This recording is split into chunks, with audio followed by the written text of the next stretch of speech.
Right now I'm just getting warmed up, I guess. Playing with a couple things here.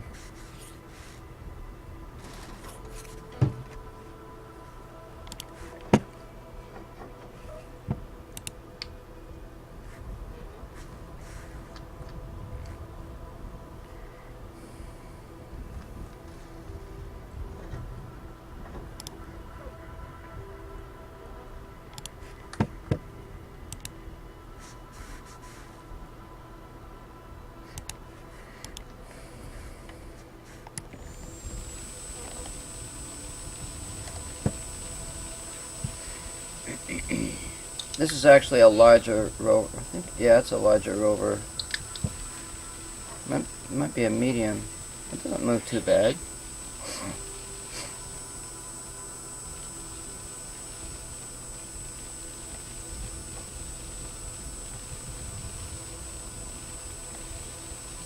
But I'm learning something about the game. Like, well,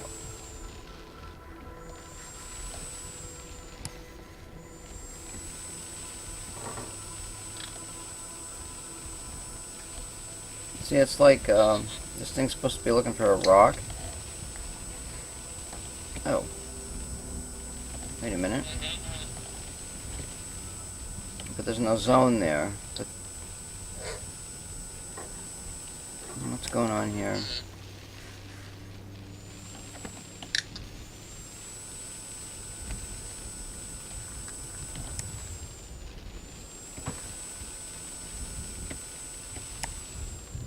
I was picking up a reading from something.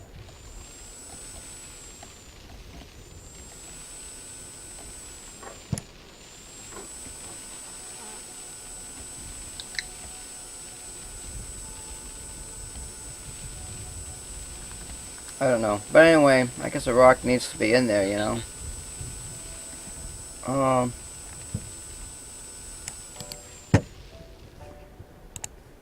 Crap.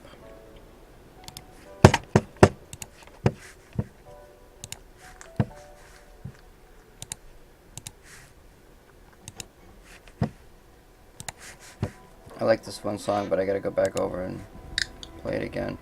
I'm actually looking for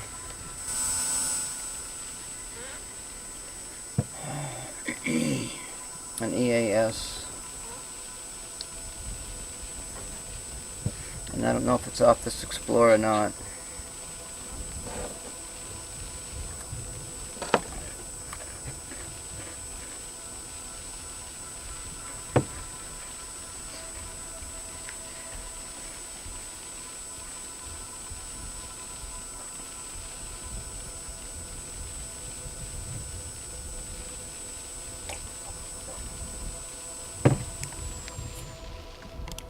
So if your rover does not have, say there's a soil analysis after this Explorer, and your rover doesn't have it, I don't think that Explorer shows up, which is kind of odd. You'd think that all the Explorers would show up no matter what, but so if you put an EAS after every Explorer, maybe you can dump the Explorers and just do the rest of the analysis with the different probes. I guess you could do that. Well, what the hell was that?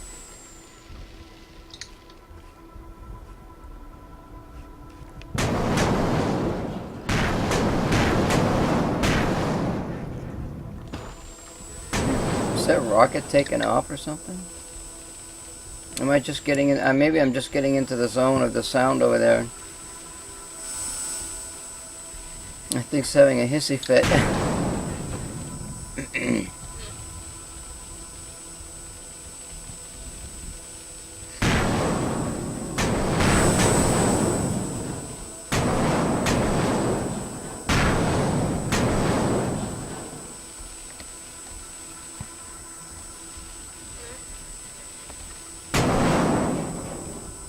Oh, good. We've got something else up here. What is it? Oh, it's an EAS. Alright, we're gonna go head over there.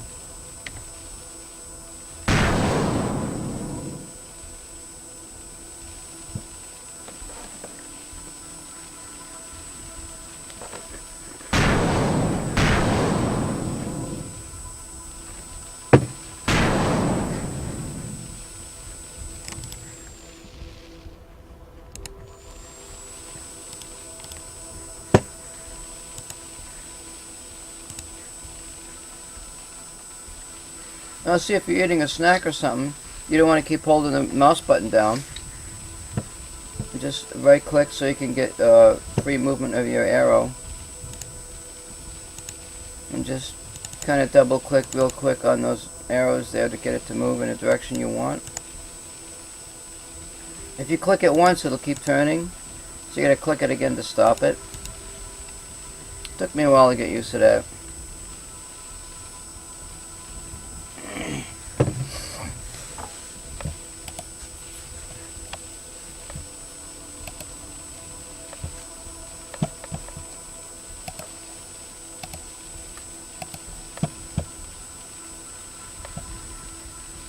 No, I gotta pay attention here.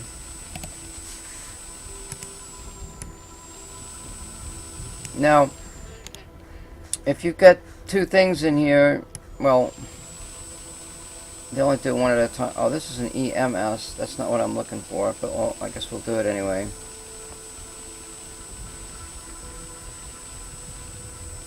This one you just stop, it'll just clear it. There's a rat over there.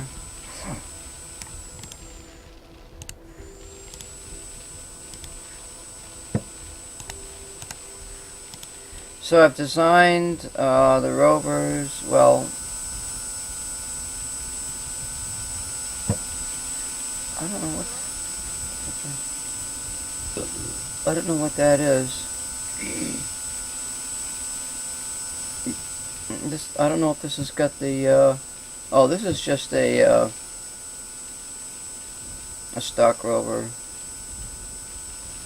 We're going to get into the builds of these things soon here. This is also passive. So if you get, like I had a red radiation and an EAS in the same zone, and when I ran through the zone, the radiation, it took out the whole, it took off the EAS analysis, it just took everything. So you have to do them separate.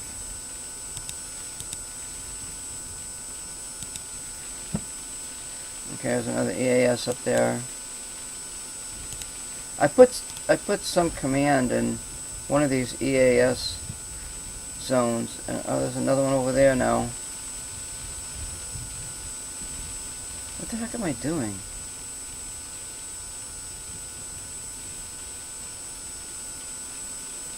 Well, if this doesn't work.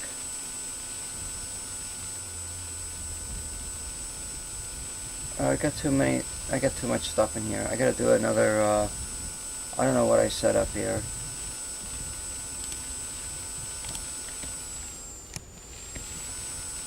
I'm looking for something.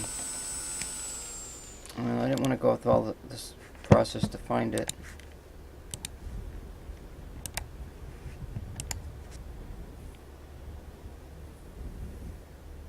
I put some strange commands in one of these EAS analysis, but I don't know which one it is now.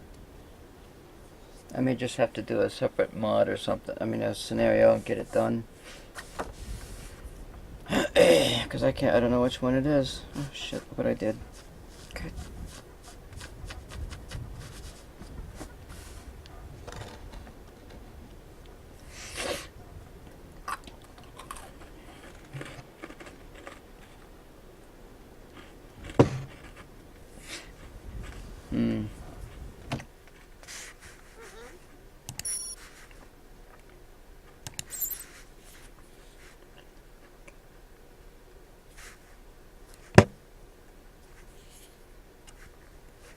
I gotta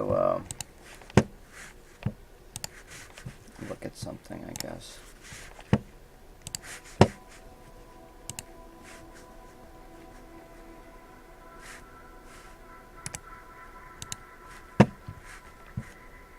there's too much in here. I gotta, let's see.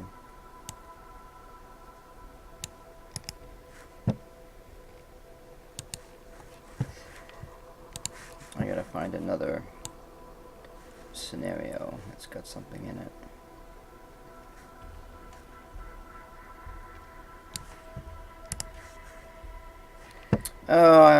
Boy, oh boy.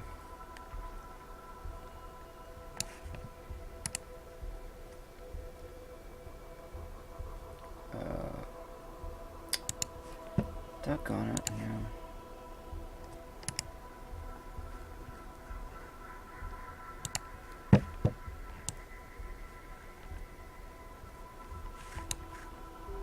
Alright, what I'll have to do is just make a quick scenario here and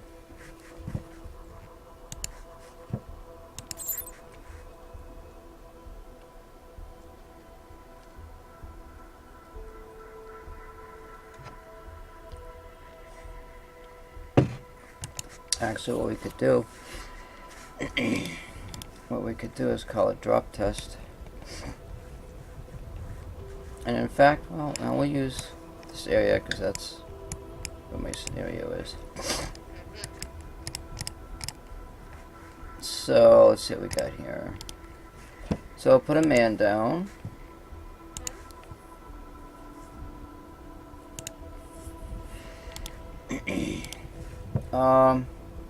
Now I've got rovers built. I've got pre-built rovers already. But I don't know.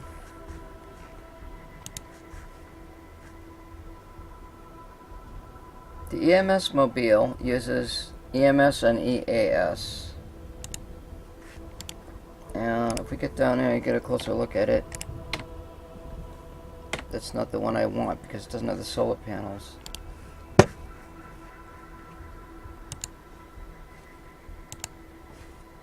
Alright. This one has solar panels. It has, I think that's the Radmobile.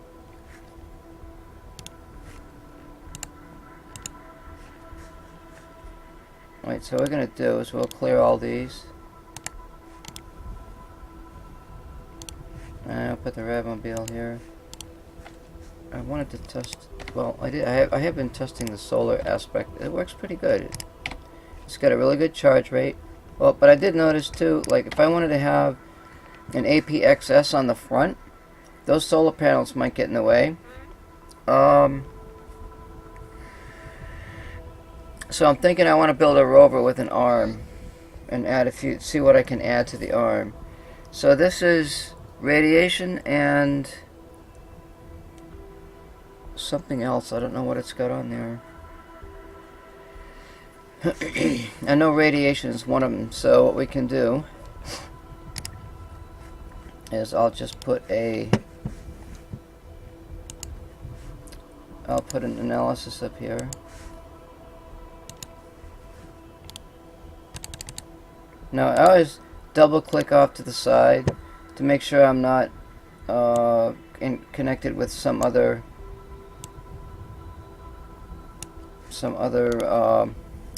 thing here. I don't know what you call these. Explore, radiation, on enters, events. I guess you could call each one of these an event. So if you double, like right now I'm clicked onto that event. So if I click on this guy, you can see the squares are on both of them. I'm not sure why it does that. So as a habit, I just double click on the ground to get rid of everything. So now I want to make this a rad zone. So that's atmosphere. And I'm just going to put up radiation assessment. Because I want to, that's passive, and now I'm going to save this. And we just move that around again. So I have buttons on my mouse where if I use the 4 button, which is the little one on the left of my mouse, it will allow me to have free control of my mouse. If I hit it again, I can move the map around. So we're going to create a new scenario, and we'll call it drop test, because we're going to be doing that again. We're going to be studying the drops here. I like that music, it's mellow. It's not annoying, you know. And a lot of times, like I've created a scenario in the editor, then I would leave, and I would go find out, well, how come it's not there? And I lose all my work. And if you save the scenario without selecting an item to be start, it won't show up in the scenario list either. Kind of a weird thing. So we'll actually use this as our start unit to make it easier. So I'll have to keep switching because it's kind of a pain. Now we can save it.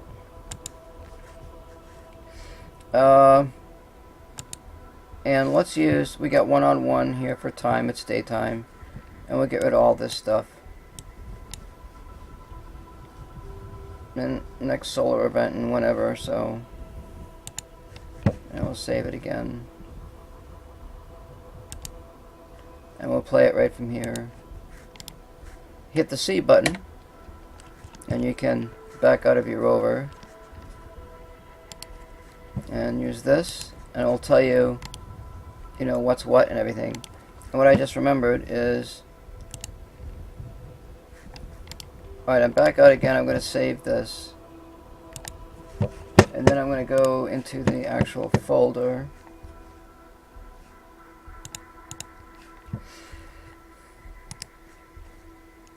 And we can actually,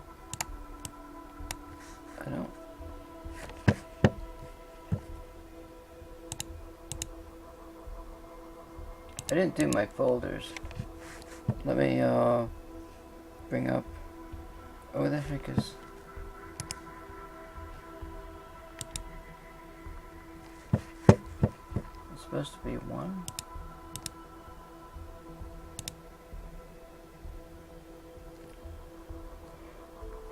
Alright, so here's the scenario I just created. And we can talk a little bit about what's in here, because we're going to get into just the drops, supply drops. So the first part, most of these things are divided into sections with all these asterisk characters, which is pretty cool. So there's some stuff up there. I guess there's mods, the names of the mods and such. Author name, info, stuff like that. Now, so character. Okay, so this is the guy that I created. And it tells you what he's got on him. It's got your food and stuff like that. Vitals, whatever. And then we've got a vehicle called DRAM. Hey, DRAM, where you at? I made a drop test with your name in it. And it's the row he's got his name in there. I got Hawkeye's in there too.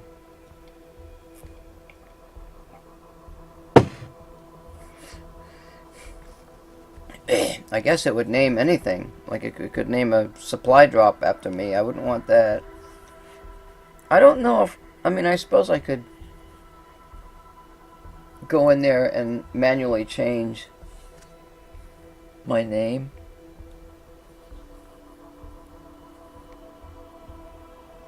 But it has to be on that list. And I can go into the data directory and pull that list out and put it on my mod and change the name. I think you have to add that name to the list, and then you can add it in here.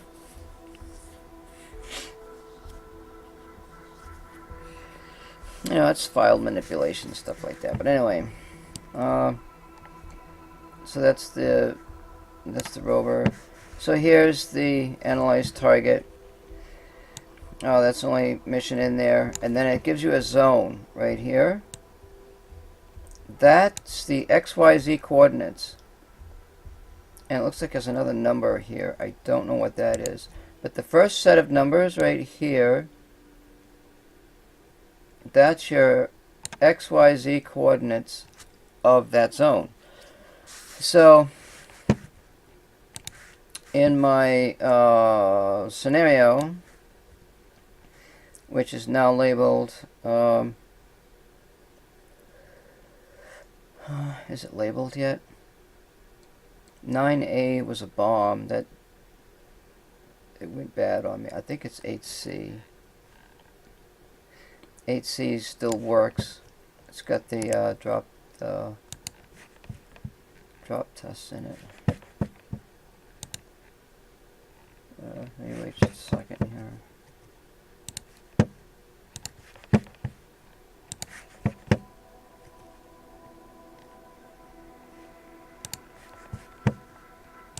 Yeah, it does show up there. So,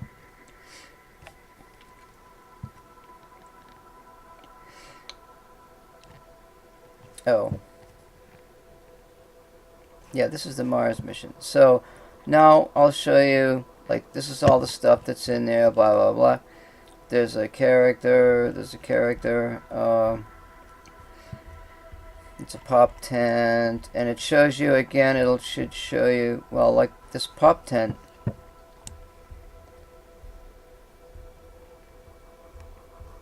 It gives you more than one set of numbers. It gives you a bunch of set of numbers there. And it looks like these numbers here are really small. They're like 0 point something. Okay. And there's a set of numbers here. Shit. Damn it. Why is it doing that?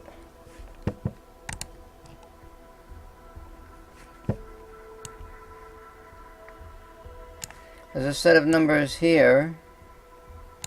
As you can see. Oh, that's not it. Damn it. Why does it keep moving?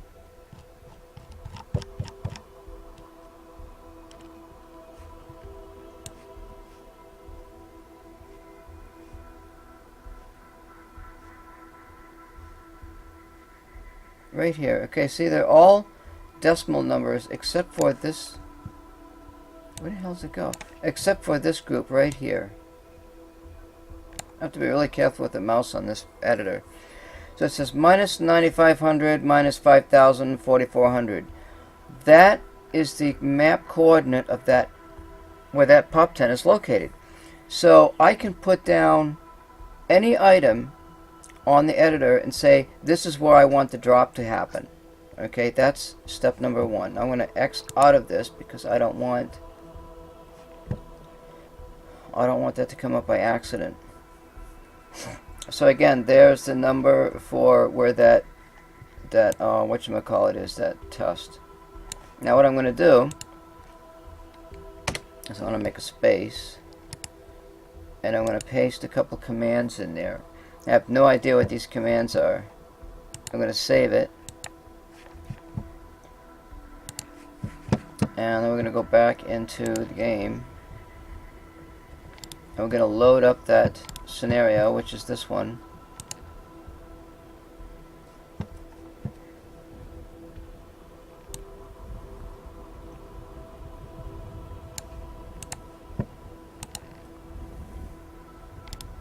Now, something may or may not happen when I go in there. That's what I want to find out.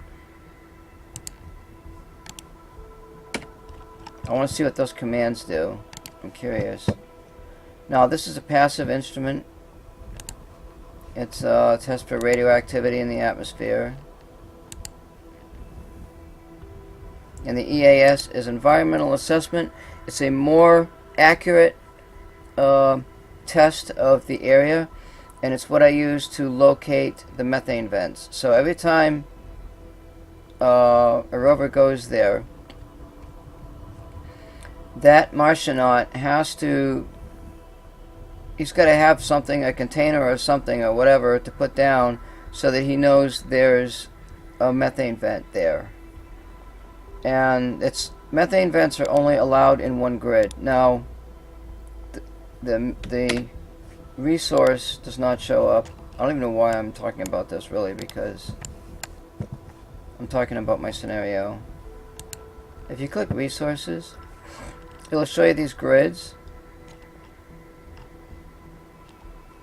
and you can see how large that one is right there.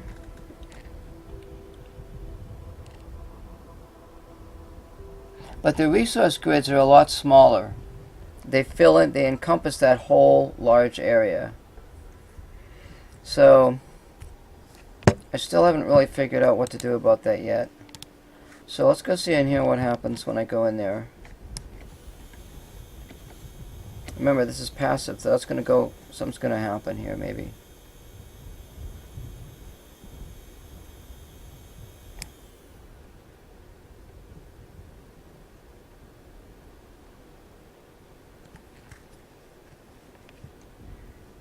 Now it took a few minutes. So I don't know what that command is. You know, it didn't do anything major. So what I'll do is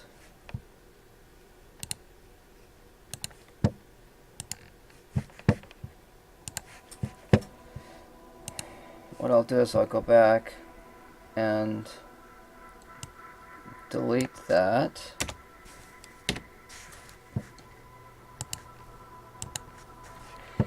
Now, let's say we want to drop, and we've got a location, okay? So let's go to our, we have to know how to make one from scratch, but let's just grab one out of my scenario. The earlier ones had a rover drop.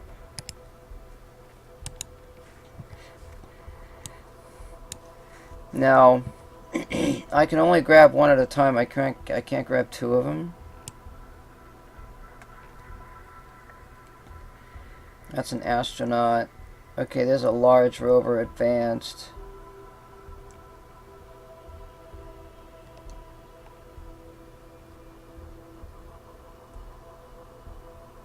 You know, there's a lot of stuff there that has to do with that rover.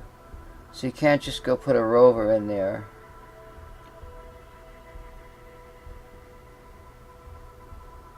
Let me look at, we'll look at the drop test, which has a rover in it. Yeah, it's got this rover, doesn't it? Okay, so say I made this rover, it's got all these specifications here.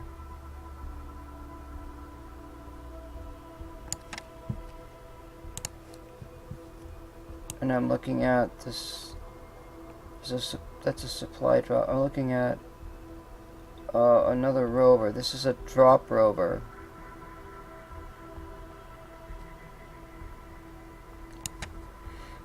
So let's do a little comparing here.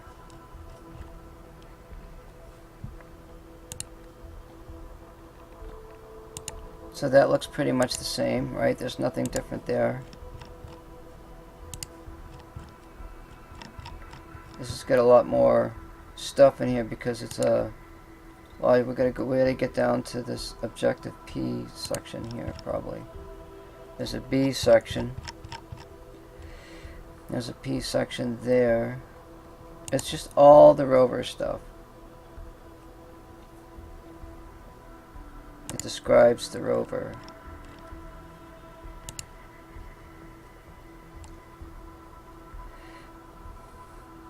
What is this? This is the rover that I put down.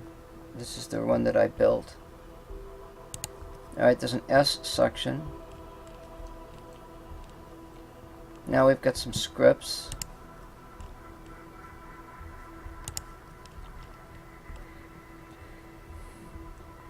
Now we've got controls, a control section. We got a control base, mobile, true, Atom zones, network, landing zone.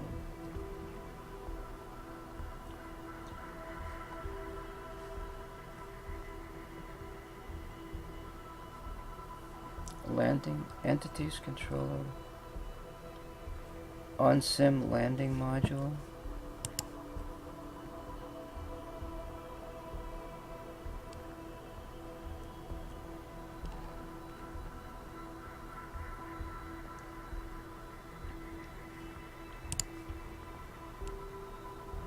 Now this looks like it has one line.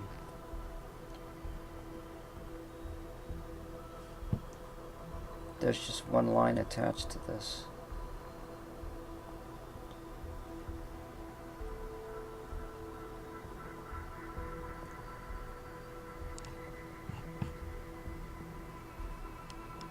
Oh look, there's a landing module, parachute fake. See this here?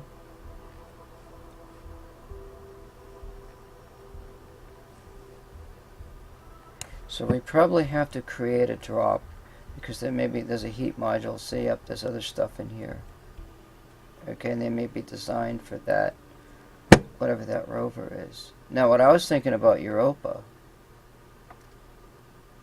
is, no, I don't know. There's a way to get rid of that or not.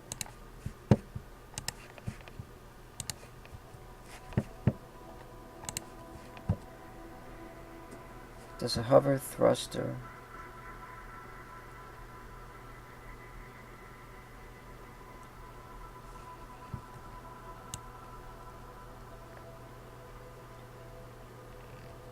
A sky crane config.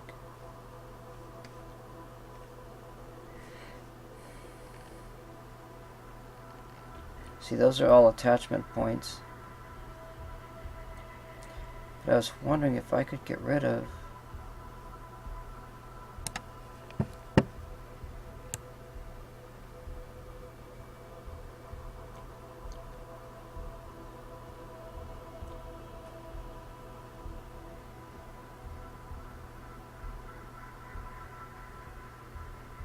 that's just a rover.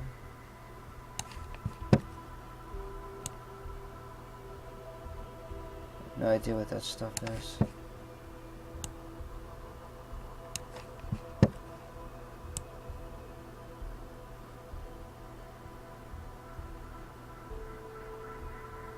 I don't see anything in there else related to those parachutes and the drop stuff. Well, there might be something up here. I don't see it.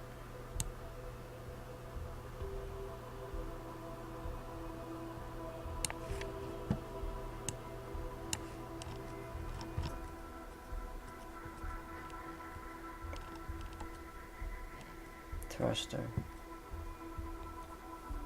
That's in there. There's some kind of cable setup. Heat shield, descent module. I'm wondering if we drop the parachute, you know, and just let it float up there or something.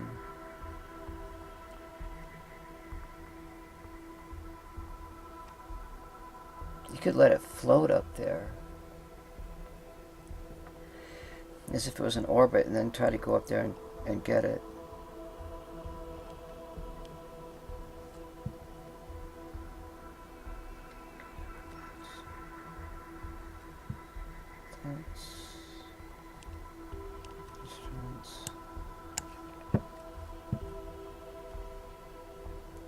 What mod is this?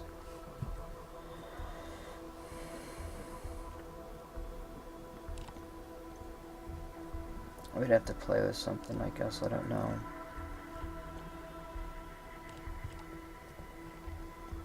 Here's a supply drop. See this gen string right here? This is what tells you it's in your supply drop. You can make changes to that and that sort of thing. And again, that landing zone number, that's chosen by how you drop a part on the map, and you just take that number and put it in, and you're golden, you know.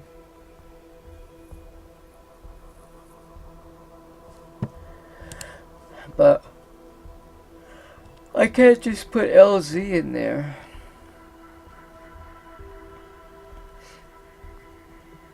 So the question is, if I want to drop that rover, how do I do it? So let's see if we can.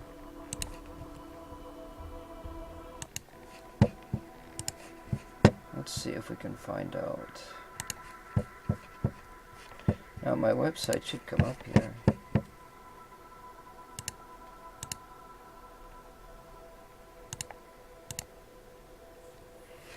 So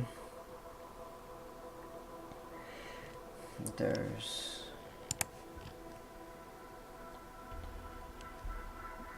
starting in a landing vehicle. System creating supply drops. Starting landing vehicle triggers an advanced data pad supplied with custom goodies.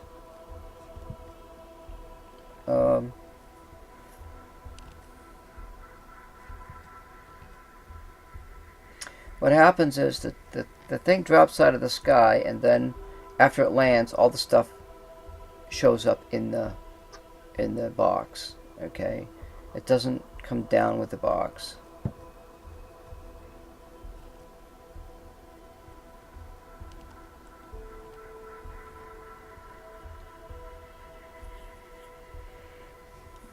All you need to do is place an empty supply drop in your scenario.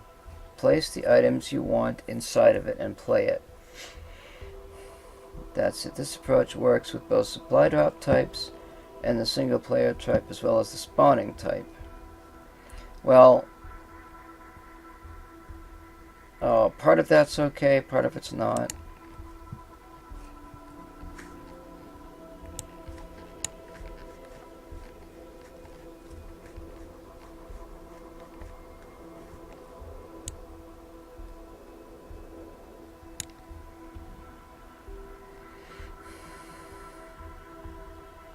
The part that's not okay is that you've got to move the mouse to get inside of that thing.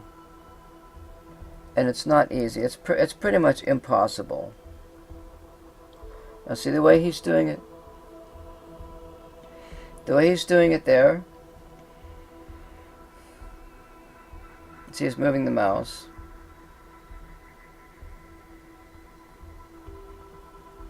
He's actually grabbing that and moving it with the mouse. I've never done that before. I've just used the directional keys to move things. Now see, he's got to go inside to make sure that nothing's clipping. I don't know how he did that so smooth.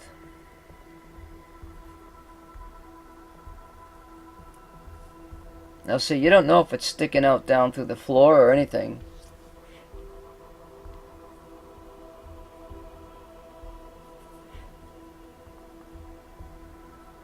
So when these things are in their process of landing, the item is not in there.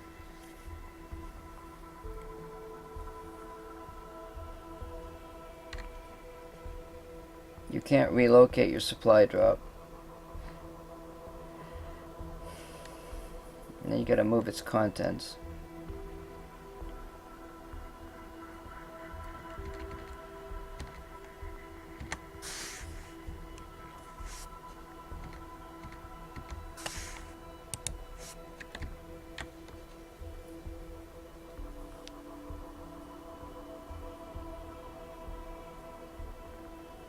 You can point to a supply drop object to a predefined configuration that defines its contents. What that means is that your supply drop is actually empty, but the moment the player opens the hatch, all that is defined in the said configuration will be spawned right inside of it. Mind you, this does not work for a manned single player. Well,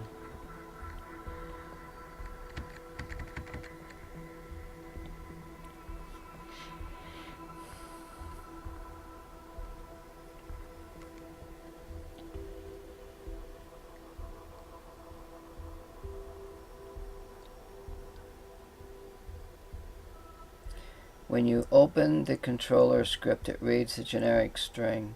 When you open the hatch of a supply drop, the controller script for it reads the generic string for what's in there.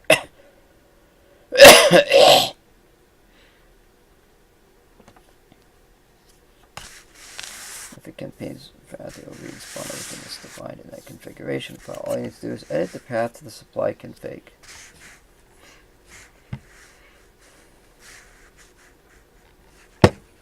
Now I have to do this to keep it playing. this music here. Oh, come on.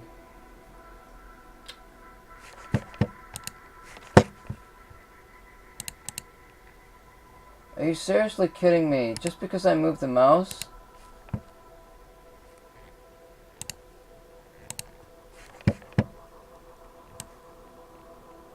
I have to do that every time?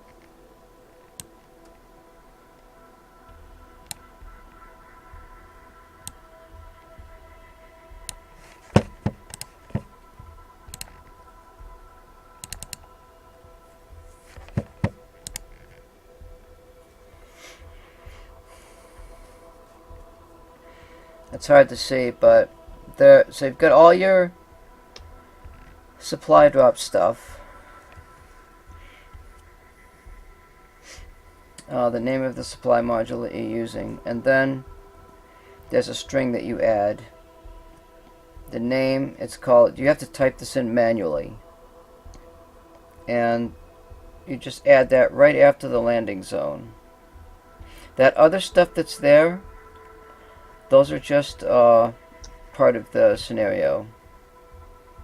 You don't have to worry about any of that. Just, that's not part of the thing. You just add that gen string thing there, which is defined down here some more. This is the supply drop guide.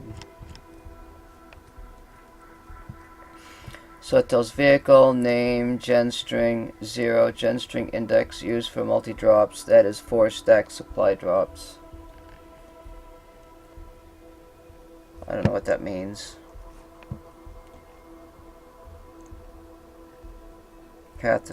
Now, why would you use that, not the first approach? For starters, it would be a pain in the OMS engine to make a supply drop land in front of you with the contents you'd like without using the config file. You'd have noticed you'd have to place each object inside the drop pod with the editor while it's in the air, etc.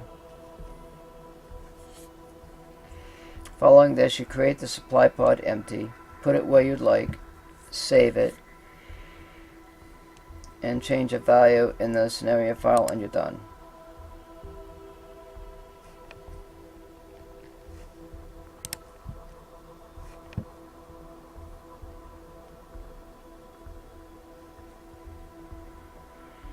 So now he's typing in the stuff here. Gen string 0. I think it always starts at 0. That's not all 4 of those. It might be. I don't know what it is. You have to play with it and find out. So it says transport.config.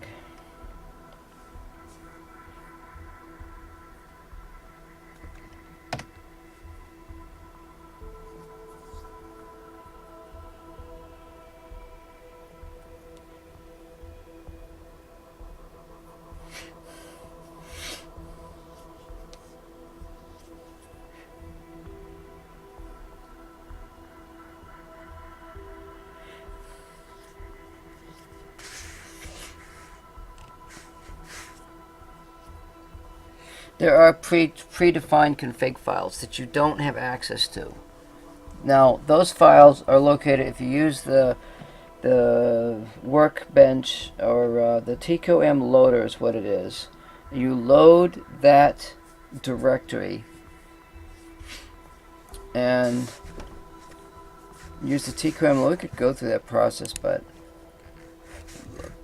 let me see. The TKOM loaders in the game itself.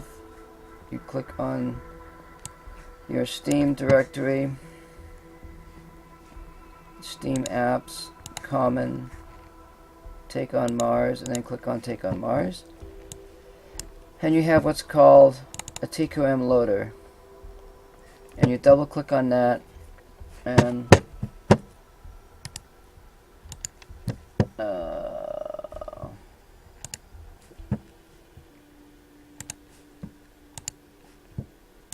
it shows you this here.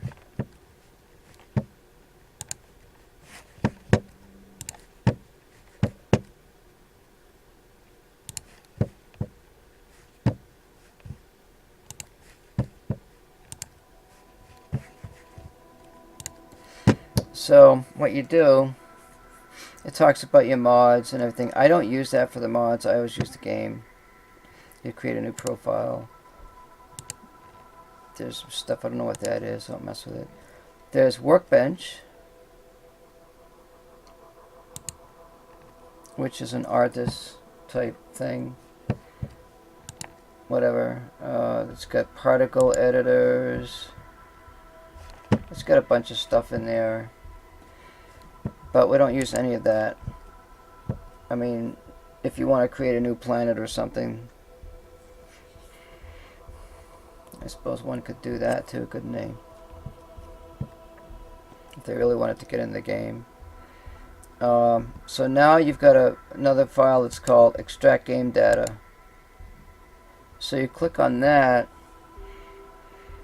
and it will, you get a directory, make a directory, and it will put all that stuff in there. And so then what you'll have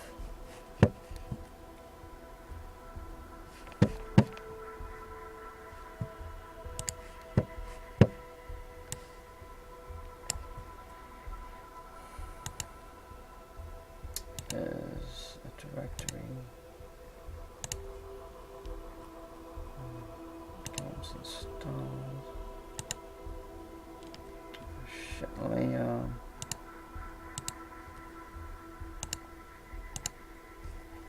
find it here because I got a bunch of other stuff here.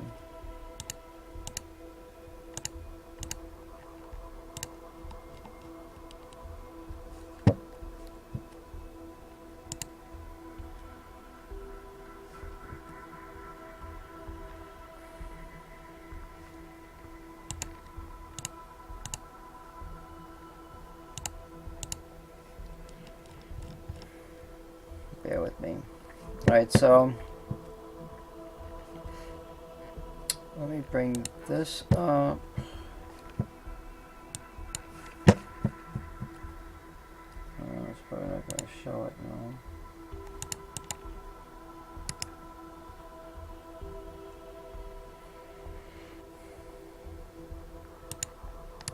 I have to keep doing this all the time.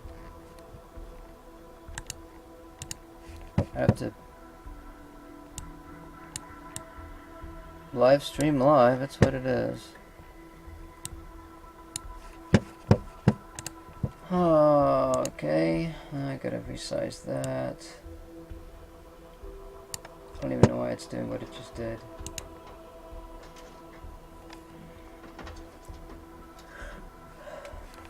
So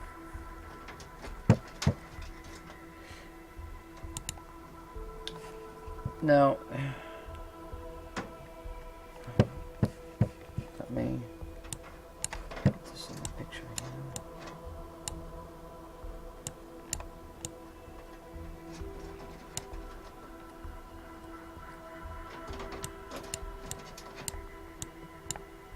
So now you have the actual game or the data directory.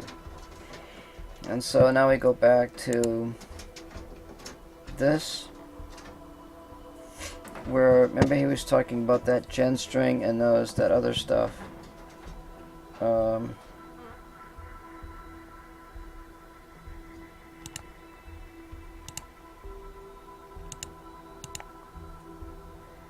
What the hell am I doing? I don't even know how that's coming up there.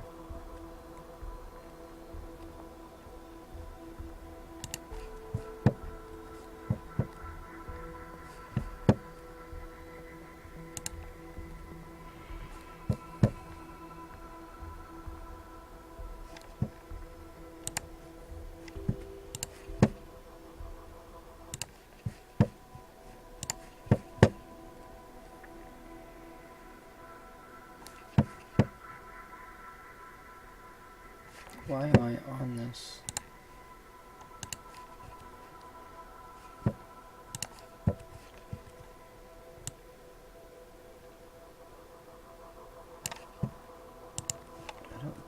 Okay, this is supply drop. And you can see here there's gen strings added. there's Mark 3D printer config, machines Mark 3 config. No, so this is in your scenario, and you find the supply drop that you created, and you've got to add these two files. Well, you don't really know. You know everything except for what's in the files. Those are the config files. So now we've got the directory: scripts, entities, config, supplies, and whatever. So then you go to that tcom loader data game file directory, and you go scripts, entities, configs,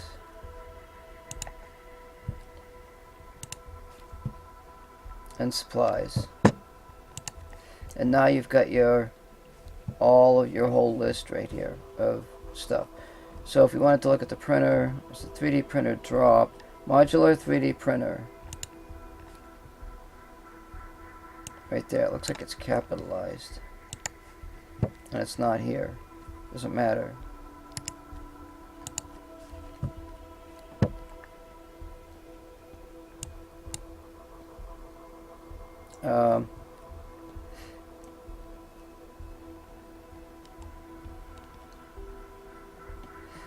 Now this is what's inside of that can.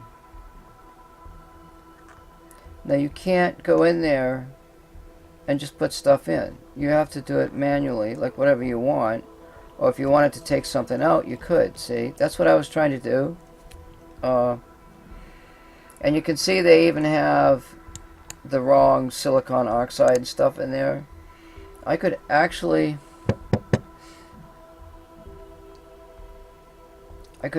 change that.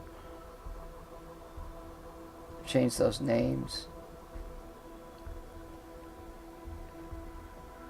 And resave them. And then they would have to do those conversions. However, I don't know. What if they want to use a mod that's not compatible? You know, and it uses this stuff. So you've got to convert it. Because my mod converts all the resources. If it won't convert the resources for whatever, if they're trying to build something and it uses silicon oxide, well, I have a way to fix that, you know, so that they can use whatever mod they want. It's just not right, you know. That's the only difference. The silicon oxide is supposed to be silicon dioxide. They never changed it. It's an easy freaking fix. And aluminium, I changed to aluminum. So, but that's what's inside that. And then so you make, you know, you could make, and that's got some other things here. It's got a printer, solar array, that's a config file or whatever. It's a building block.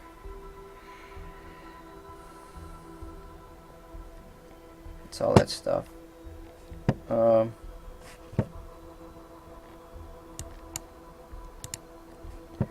So that's where the files are. There's a transport that the other guy was doing.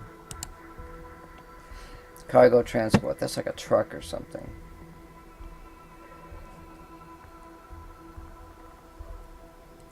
So if I wanted to, say if I wanted to drop something or whatever, I'd have to have, I probably the best way to do it would be to make the supply can, which is an empty, and then I would put stuff in it, save it in the scenario. So, I mean, maybe we can do that, you know? I don't know. Anything's possible.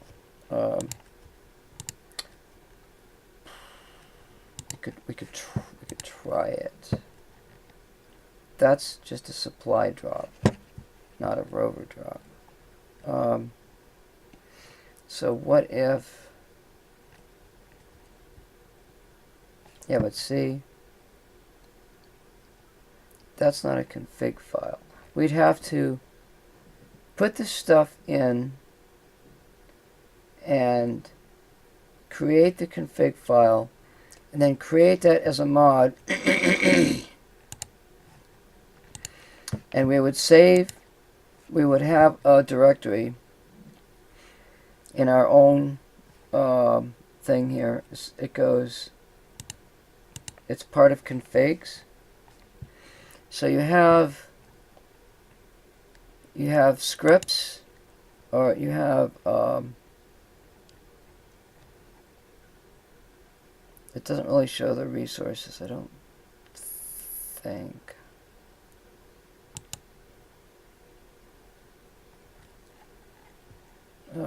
I have to wait a second. We're not showing anything yet, so let me go to my mod here.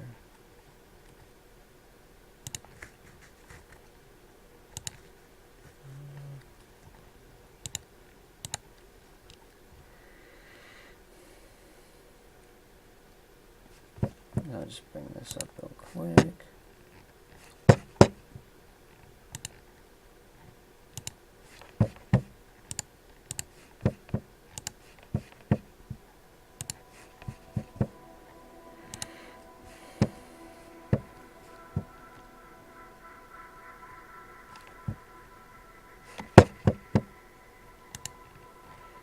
Now, so here's like my mod directory, realistic resources. So it has config lists, scripts, and a video, which I'm not using. So the config lists are your building blocks and stuff. That's probably in the game directory. And my mod, whatever I write in there, overrides what's in the game directory. So then you have the scripts directory, and I just have entities, configs, building blocks. There is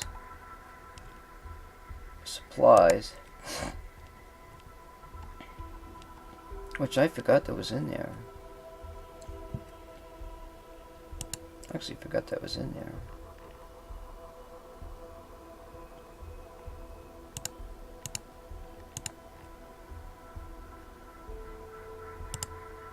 I got my event scripts.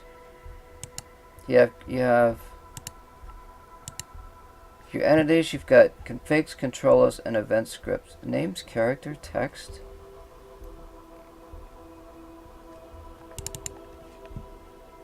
How did I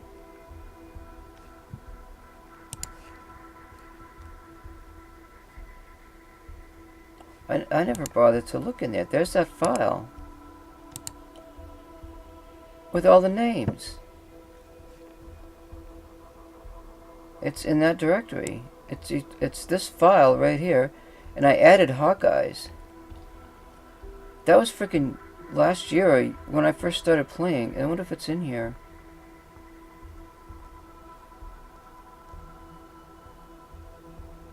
No, it's not there. I had to add Harbinger Man. So I could actually add it in there, and then I can add my name to the scenario when I play it myself. Harbin. I could call him Harbin.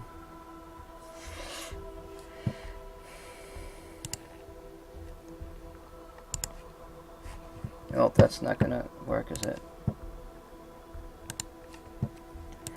So anyway, so you got your building blocks. Well, you got resources, chemistry. That's all this is all my mod right here. And then building blocks. Now I guess there's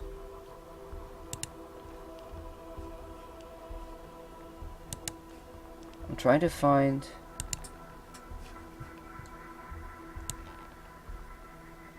it's not building blocks. It's in the configs. Okay, so you've got configs and you've got supply. That's the same location as. So you gotta place tricks here to move directories.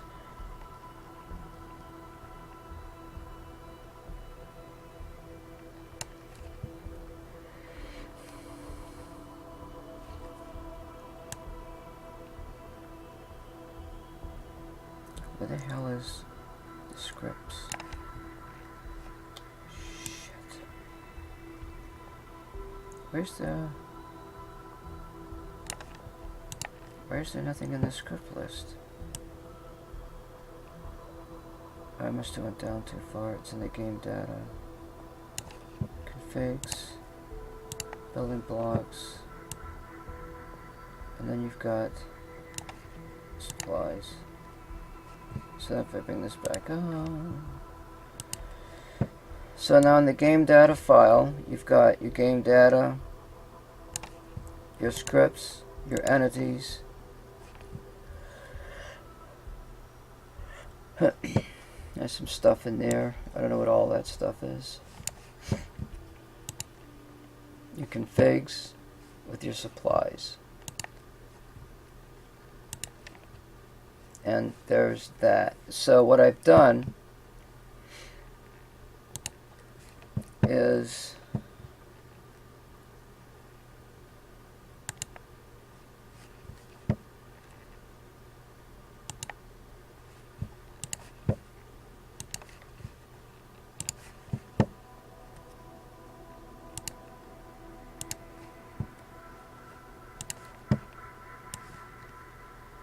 sorry about the delay, but that's how it works. What I've done is I created a supply directory, entities, configs, supplies, and I've created a config for the supply drop. And all I did, I used Notepad Plus because it looks better, I guess. What I did was, the only thing I did, I had to redo 0, 1, 2, 3, 4, 5, 6, 7, 8, 9, 10, 11, 12, 13, 14, 15, 16. I deleted the atmospheric processor because you can't use it on Europa. I deleted it. So we want to have this supply drop on Europa, and it's called Europa _ Mark 3.cfg.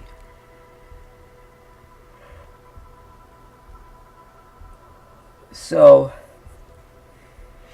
I guess I would create the supply drop, and then I would just I would add that config in, but not have a landing zone. I guess that's what I would do.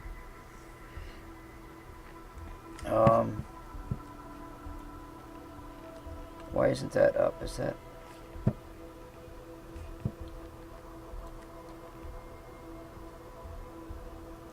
So I want to go back to the scenario.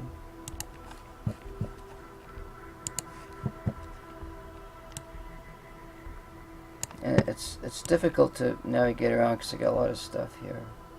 So I go back to the game data directory, my user directory. And I'll bring up this again.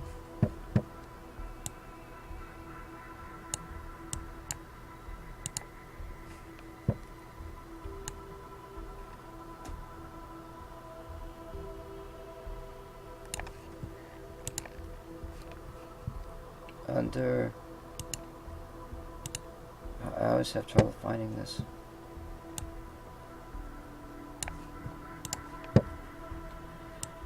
It's under add-ons. Your add-on packs is where your mods go. So then you have your scenarios. This is all in your user data, which is down below the Steam apps directory.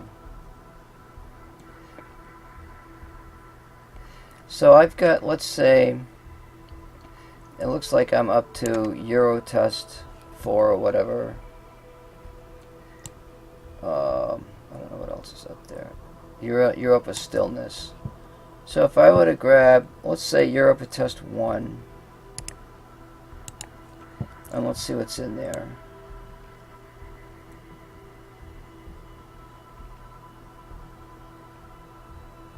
Looks like there's 2 astronauts in there. No. Right, there's...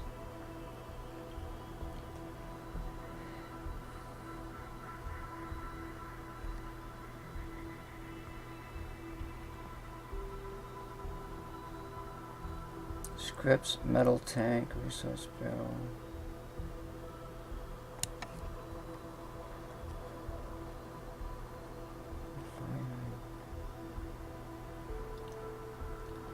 This is the stuff that's in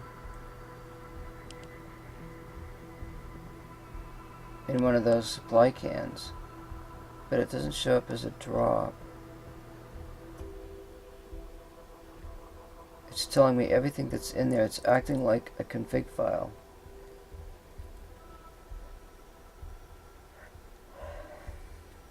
Sort of.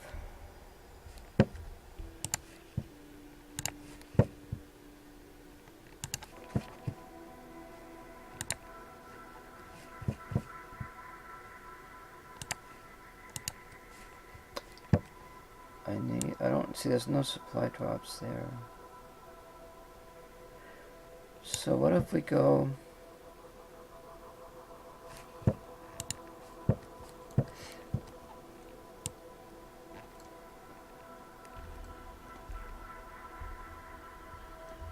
Mars Destiny version 1.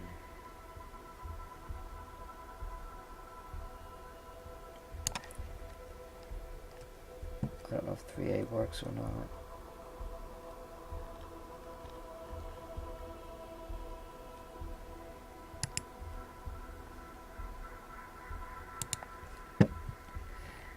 Here's DFT3A.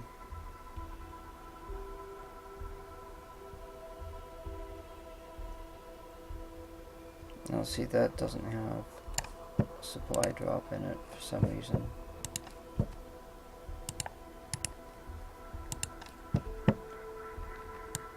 Some of them got messed up for some reason. I don't know how. Here's a Rover drop.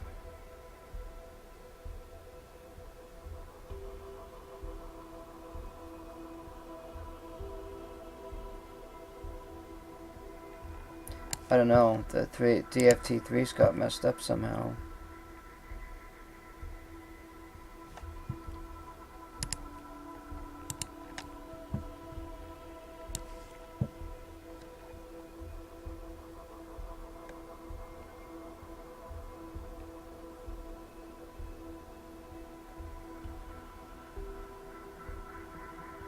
Okay, here's one right here.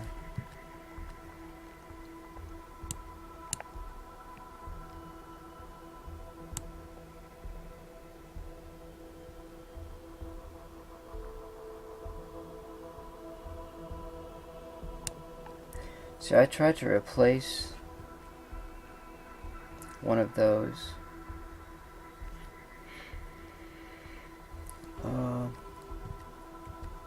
See that drop test right there?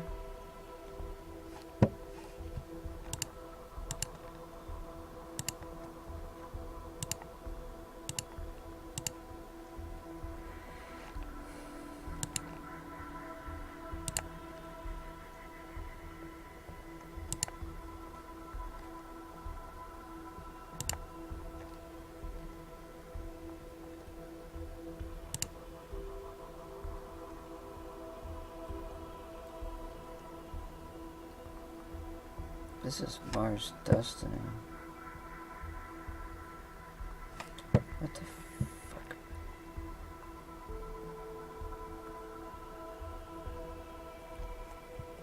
I don't want to use this. I just feel like I should make another one.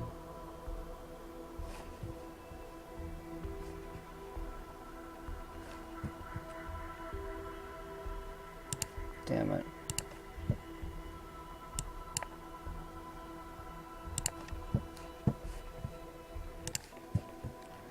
Let's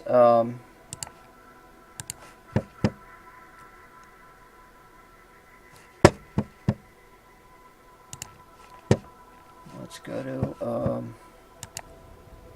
the drop test.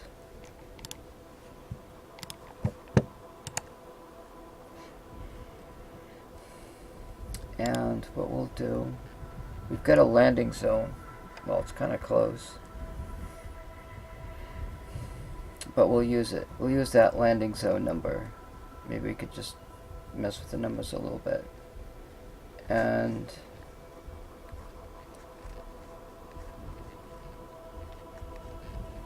I don't know.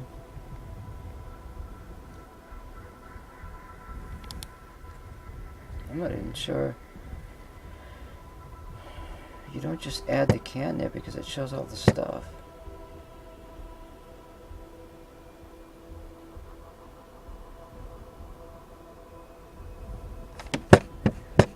I don't know.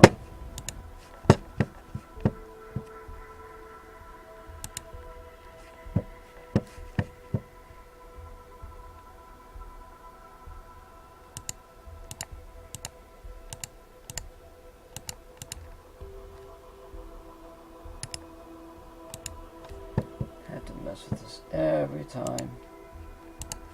I'm using a, well, it is what it is, you know.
Let me see what he did. So you do it in the game.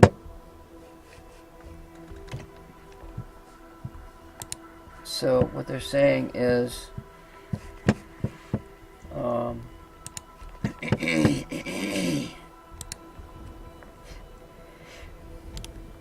okay, so when you look at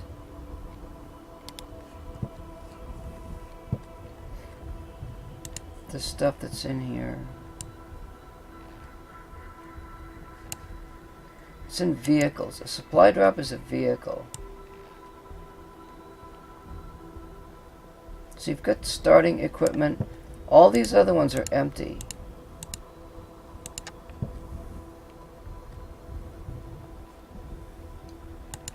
Let's see if I put that there. See what it does? It shows a can.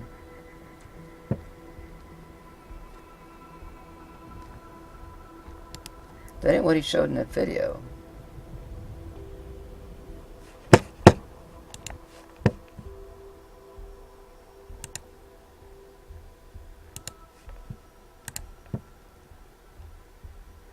Clicks on supply drop 4.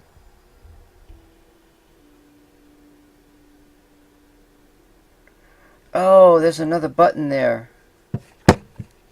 There's another button.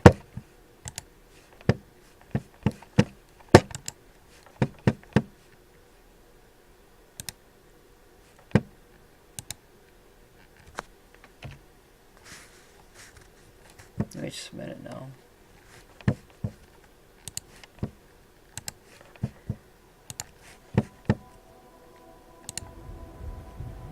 I thought I was in the game. Let's clear that. So what you do is, so you pick that item. Well, I could pick, oh.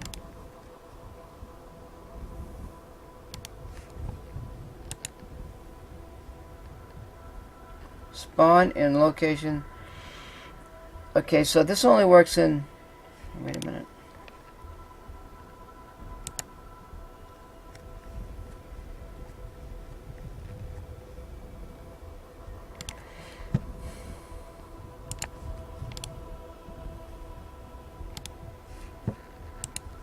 I want to do a multi-co-op landing zone and a multi-co-op supply drop. Now, they said you couldn't do this in single player, or in... Oh, that's right. In man single player, it wouldn't work. Let's just do it this and see what happens. So we'll pick off... We'll do a Rover. We'll do a shitload of drops. So I'll pick the Rover that we made.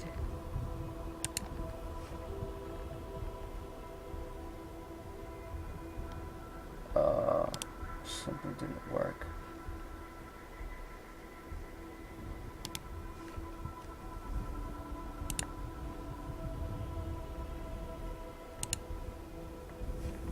All I did was click on it. I just clicked once for that and once for that. I'm in multiplayer right now. Now let's do a supply drop unit with it's empty. And click it again. Now I'm going to save it.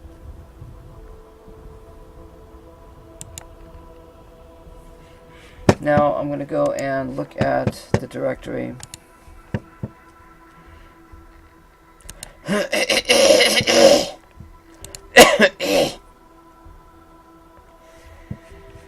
So let's do that together, hopefully.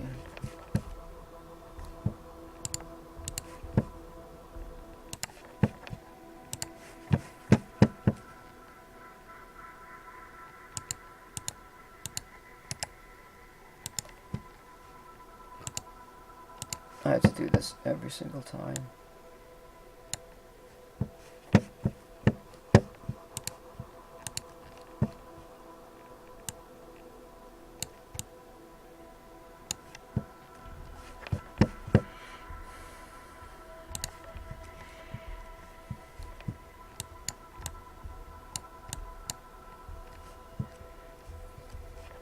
Now let's go look at drop test.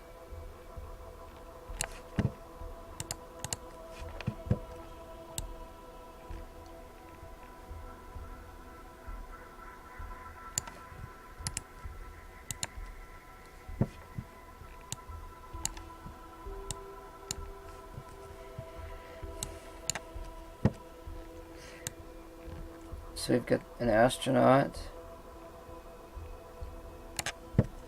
a red mobile drop. No, that's already there. And analyze and that stuff. There are no drops there. So it didn't work. Whatever that was didn't work.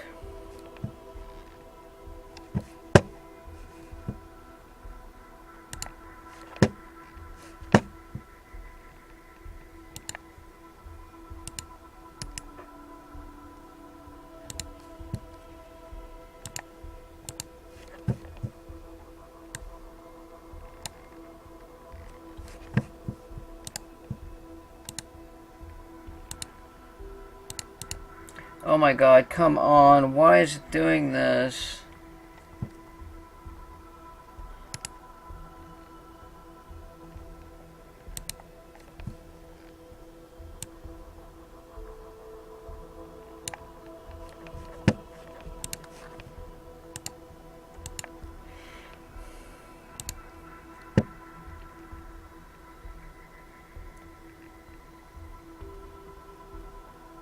He moves to the position, unlocks his mouse, clicks that button,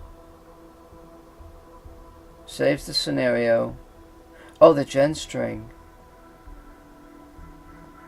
Yeah, but I can't add the gen string, there's nothing there.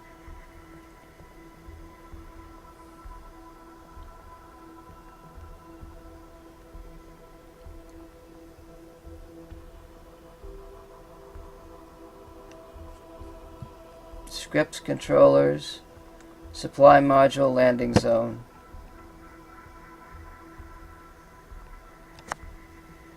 So we were in multiplayer, okay?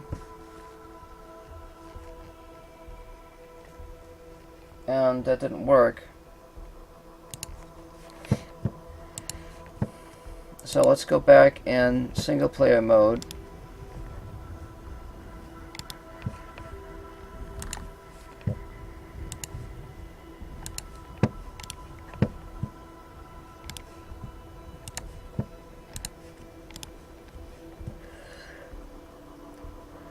Now see, I got my drops to work in multiplayer, but I don't know how I did it. You can't do it this way. Or maybe you can do it this way and add the multiplayer later or something. I don't freaking know. Let's go back and make it single player.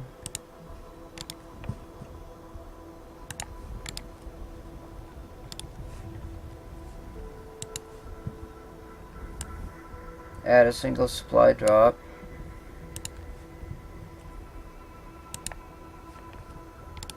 Now I go over here and add the rover drop and save it. Now let's go see what we got. What if I could use that website background?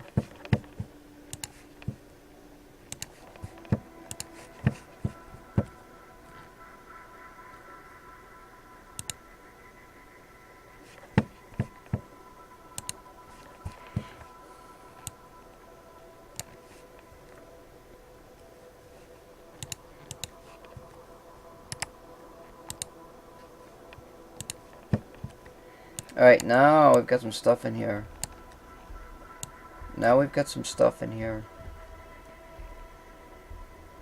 There's a small rover drop, the Radmobile. This is single player. And there's Rover 6, there's another one. Why is there...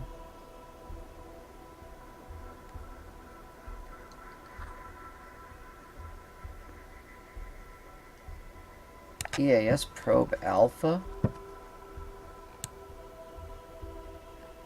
How the hell did that get in there? I have no idea how that got in there. Let's remove that. I don't know what that is. I don't know how it got in there. There's the supply module, and there's the supply drop. Radmobile in there again?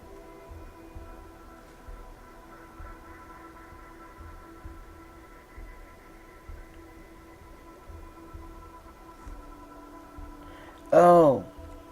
One of them's a drop, that's right. The other one's already in there.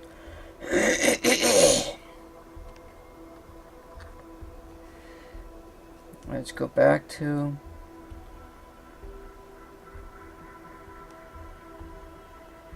There's the supply module. And now we see the landing zone. Okay, so if I go to this thing here, he's got the gen string stuff after the landing zone. So what I can do is I'll go to... Let's see if we can Mars Destiny. Okay, here's a gen string that's already printed out for me. So I'm going to copy that. And we go back to drop test. Make a space.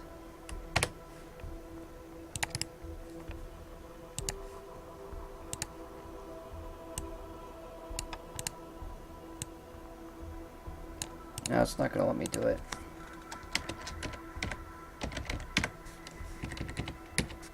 Put that in there.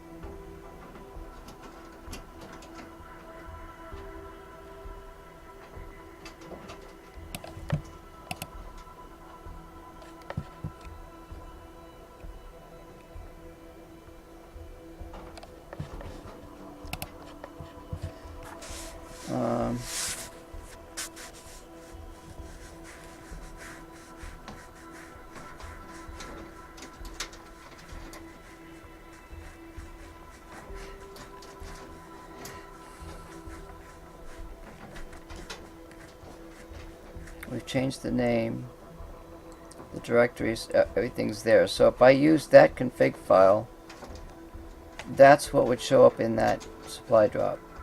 But we want something different, don't we?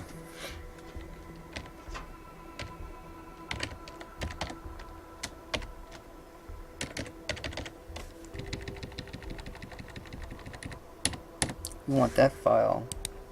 Europa mark3.config. Oh, that's in my resource, mod. So it should be there.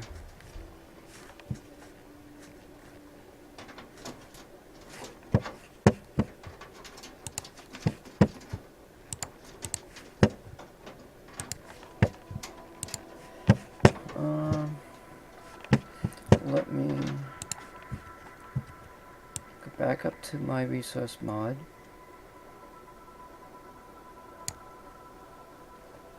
I didn't know, I forgot it was in there, actually.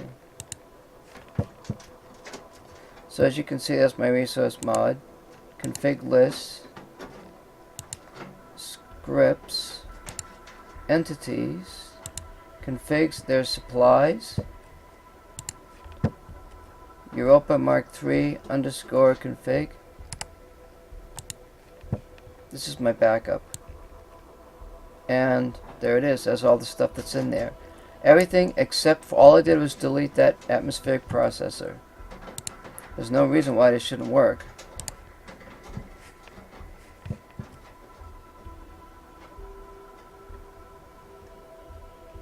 I just closed that scenario file.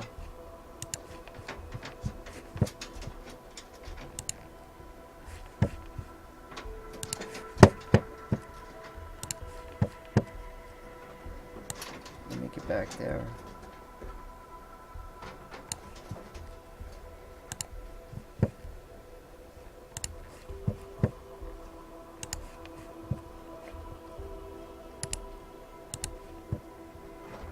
I just want to make sure you see that file right there, that genstring file, that it's in there, but I don't remember saving it, so I gotta save it. Yeah, I don't think I saved it. So let's bring that all down.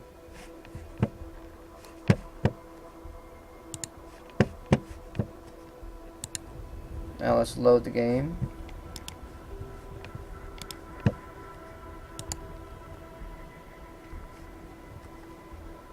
Oh, yeah, the landing zones were already picked, and we're only in single player.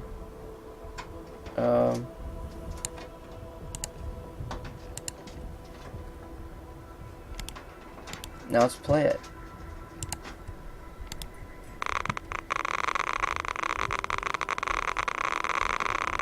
Where's that rover? You can hear the supply drops coming in. Maybe the other rover was gone.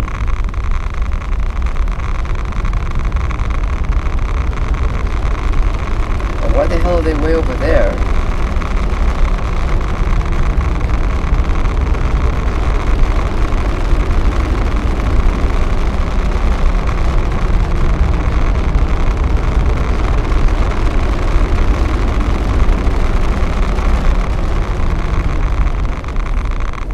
God, they're way the hell up on the hill.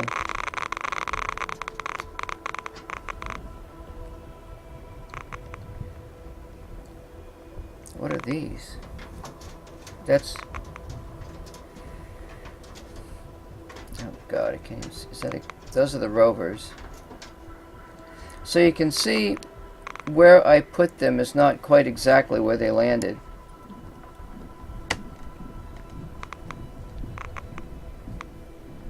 And it's going to take me forever to get over there. I don't...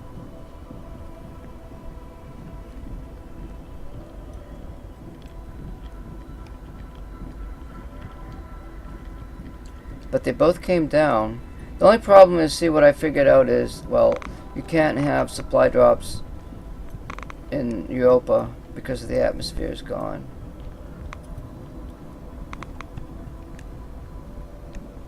I don't think I can get up there. And that can's all messed up.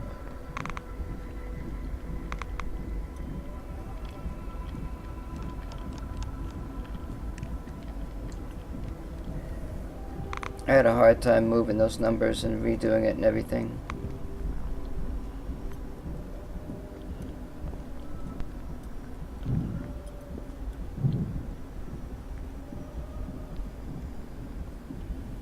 I could move the locations and try it again.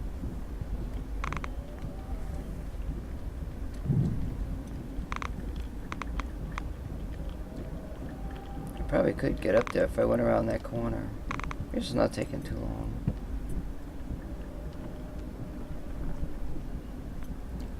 That's a heat shield. I don't know if I can get to that or not.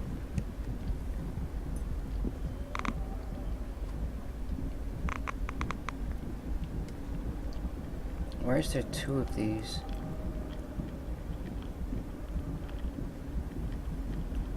I could put methane vents over here. That's not that far. Oh god, it's just freaked up, isn't it? I wonder if I can push this.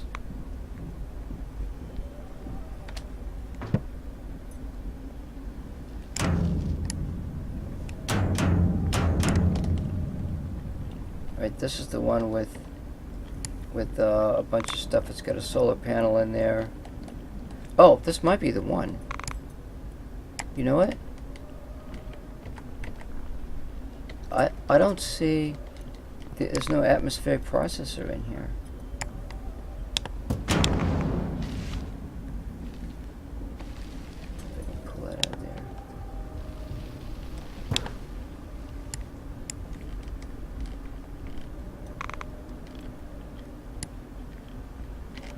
Fuck, I can't see what's in there. But I think this is the one. What else did I have in there?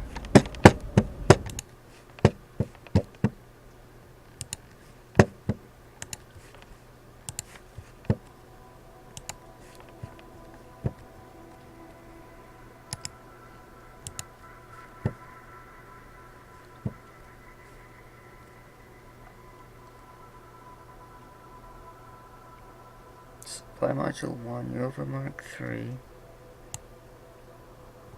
What was the other one?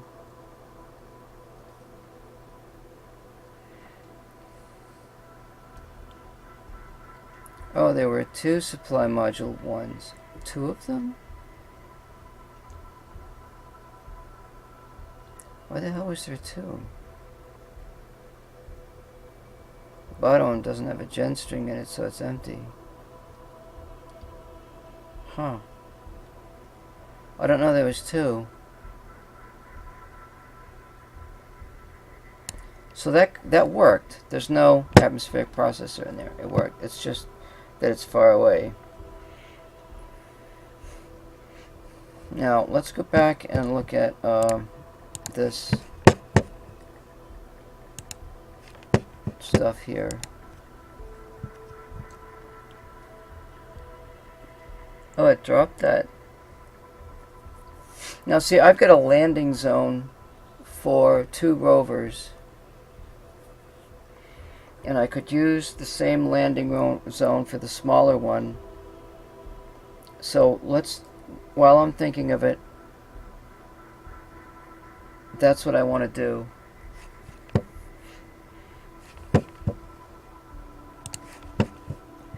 So I'm going to add the rover drops to my scenario.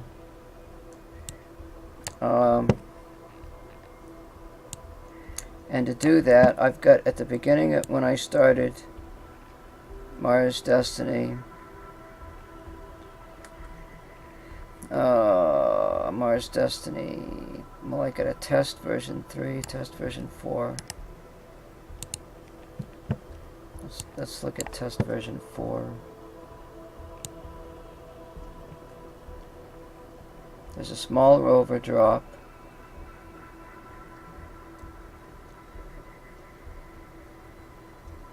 Oh shit. I can't use.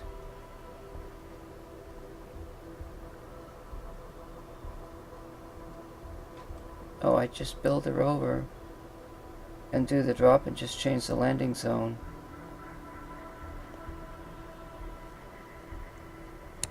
I've got a rover. Wait, I just did the Radmobile, didn't I? Let me bring that up. Let's see if we can do the Radmobile in... We'll just move it and see if it works.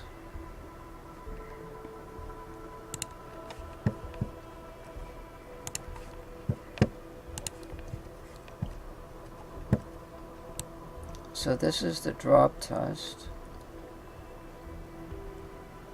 There's the small rover Radmobile.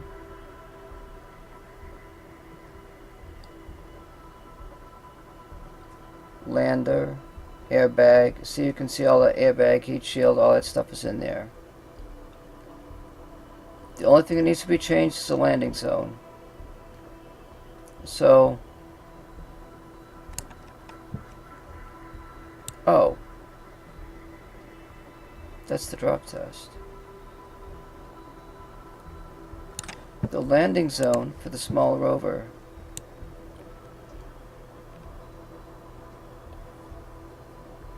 There it is right there. That was the EAS EMS APX rover, which I thought was going to work out. How the hell did I get all that stuff on there? I had to move this whole rover into that scenario.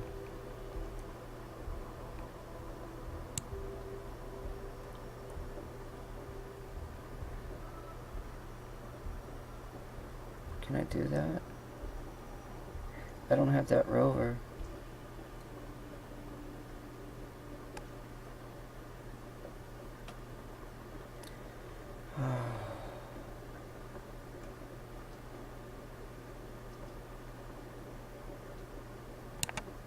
There's no landing zone.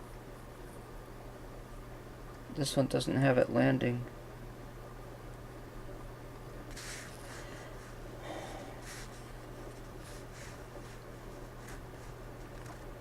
Oh, that's okay. I thought I had. What about the large one?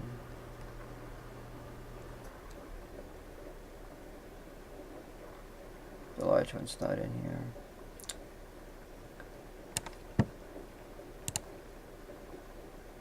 But anyway, that worked. The only problem is the multiplayer, isn't it? The drops for the multiplayer. Scripted supply drop.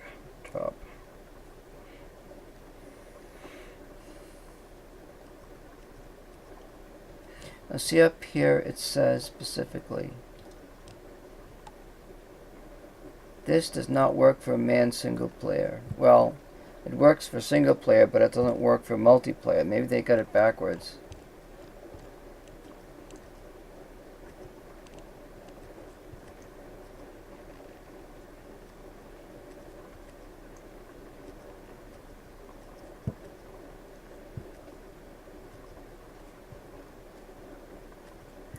What might probably be more interesting is using a triggered event to get those supplies to land at a certain location. This is what I want to do. I want a triggered event to drop a rover.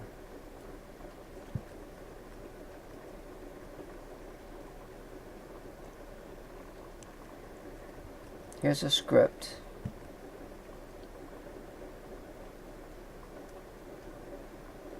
Spawn vehicle. Supply drop. Supply module. Entities. This is supply module.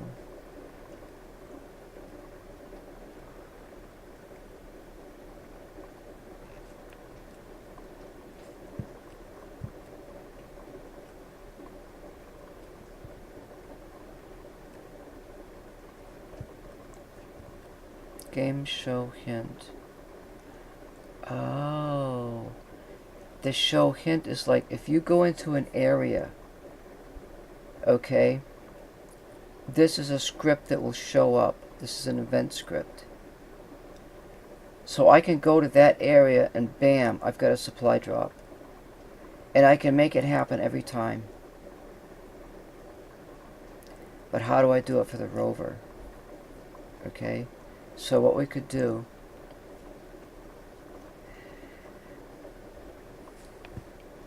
I like this. This is getting good. This is a 1 in a million stream, people. Woohoo!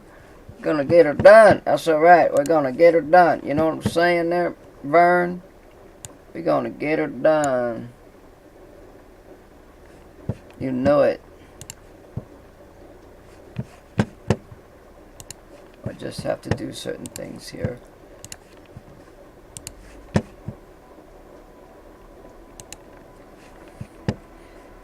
Alright.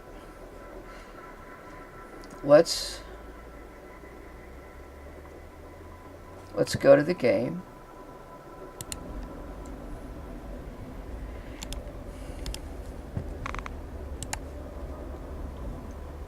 We could use the same mod, okay? We'll use the same thing, and I'll make that supply drop landing zone different. I can change it. I know I can change that landing zone. That's all I gotta do. We'll just deal with this single player mode. So let's make something. Oh, I'm having an issue back there. Damn it. Alright, I stopped that. So let's make what we want to do is make let's see, let's make an antenna. I thought there's another tower somewhere.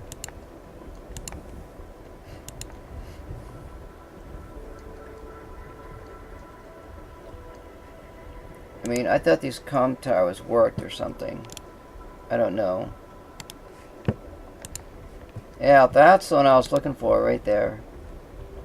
I think that's just a static object. Alright, so let's say the guy goes over there for whatever reason. We could call it an explore or an explore or an analysis. He's got to go over and check this thing out. That's what gets him to the enter zone. So we want an enter, on enter, and we'll add it right there. And you know, typically it should be like centered or whatever. So we'll adjust the stuff here. Kind of center it, whatever. Alright. So now we've got the on enter. Now we're going to add the event script. And we'll put it right here out of the way. And to link it, what you do is you hold the shift key, double click on the ground so everything's empty, mouse over, shift click, mouse over the event script, shift click, and hit Control L. Now you've got a link to that on enter to your event script. And we're going to call this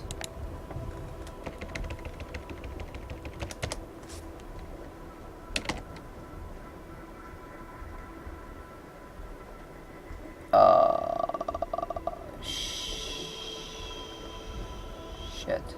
I'm going to call it shit. We're going to call it message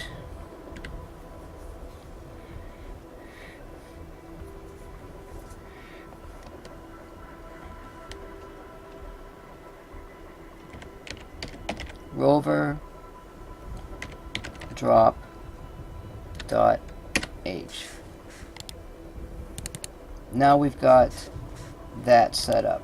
And what I'm going to do is I'm going to save this.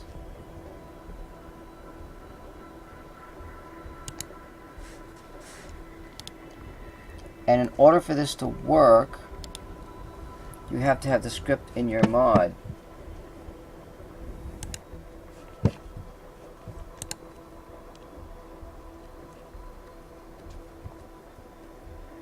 I've got spawn vehicle, method call.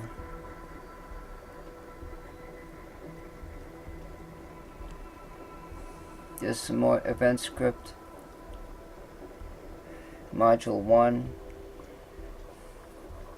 contains a 3D printer. Pre-config files. See, now here's what they didn't tell you, is that this event script has to be in your mod.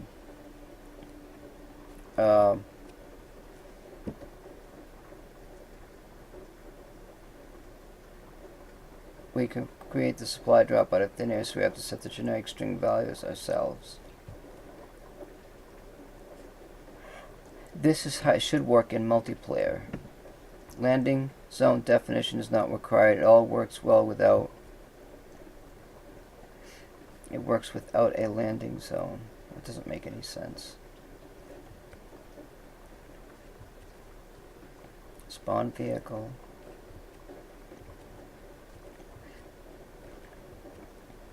Oh, well. Oh, the landing zone information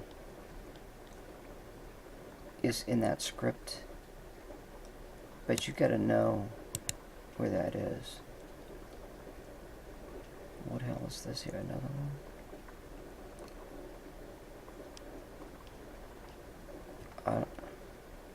Is landing. Config file path. Position. Is landing.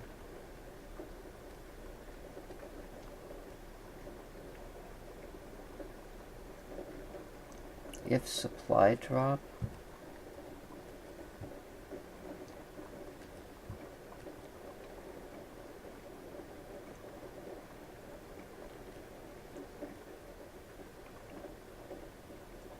This is confusing. This is where it really gets difficult, because I'm not doing a supply drop, I'm doing this rover drop.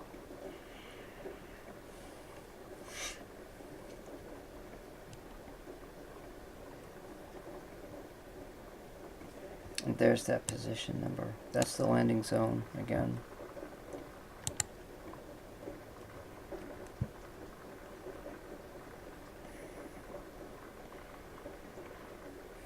So what I'll do, let me drop this out. And let me bring up my backup.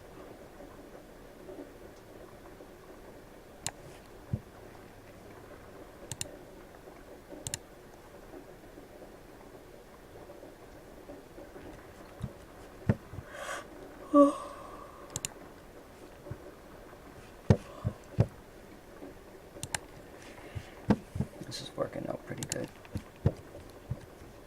So we'll go to event scripts. I'm going to grab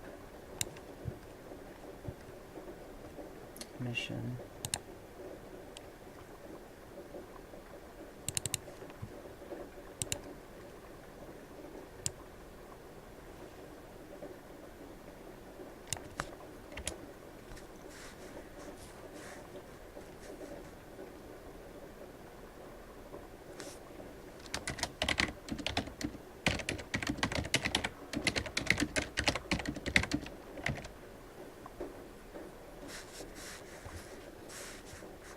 So now we've got a script, and what we're going to do is this is a printout type of a script, but we can add the other stuff in.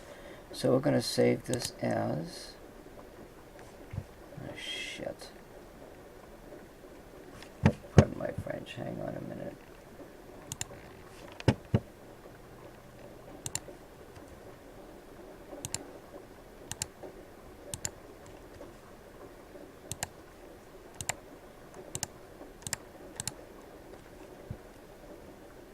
And that's going to be MSG Rover drop dot H. And what I'm doing is I'm actually putting that into my event scripts list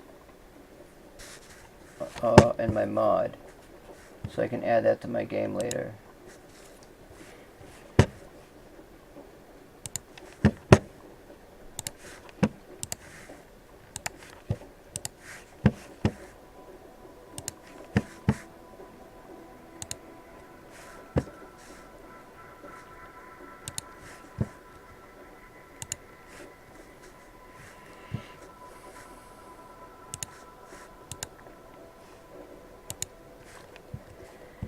Alright, we'll go back to, I'll just stick this out over the edge here. We'll go back to here.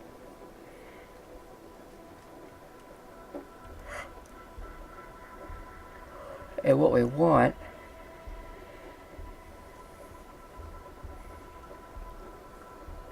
we don't need all of this crap here. This is part of the event script stuff.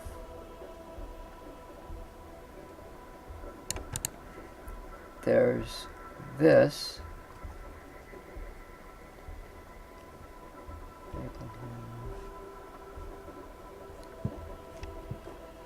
If supply drop.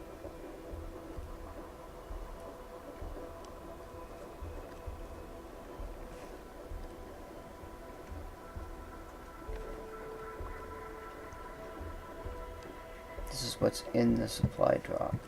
We don't need any of this. So what we'll do, let's see, wait, look.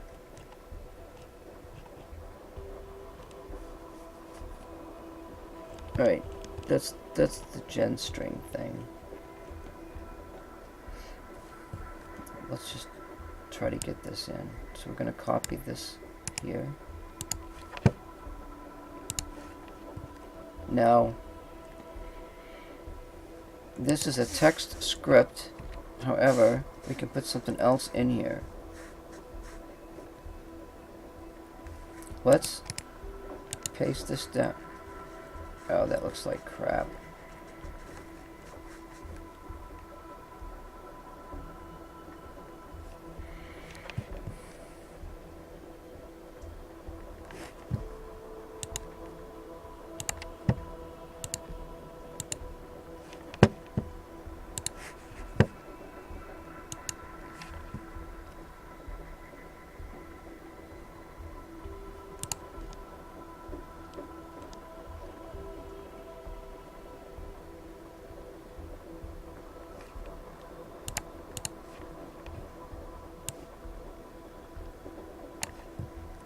You have to switch directories to get access to the file that you just saved.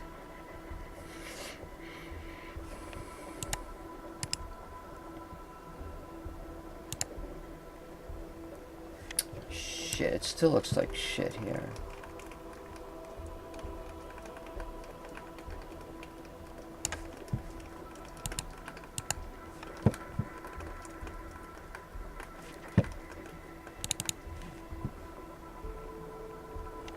Oh my god.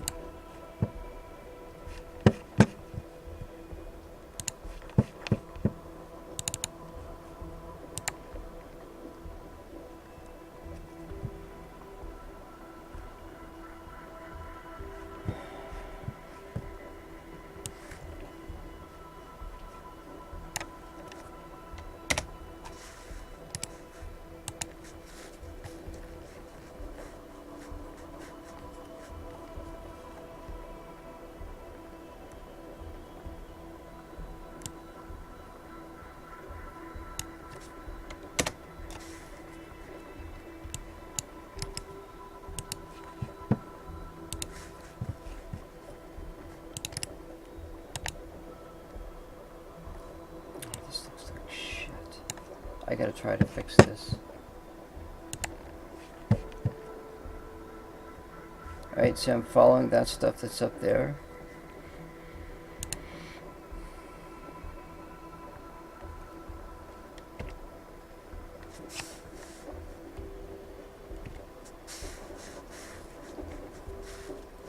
I'll see there's a message, okay. There's a message and it says true.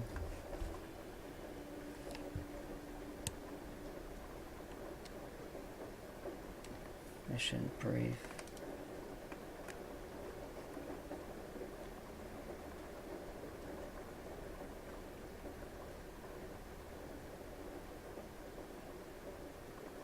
There's a parentheses and a semicolon after pop-up message. So we should be able to go here.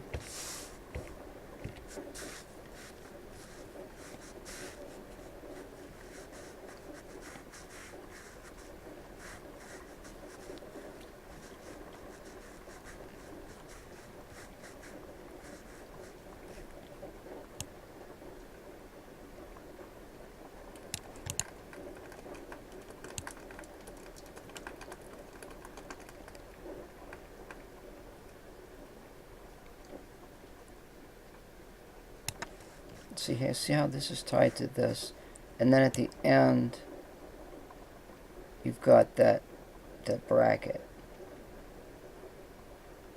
So what we don't need is the two brackets.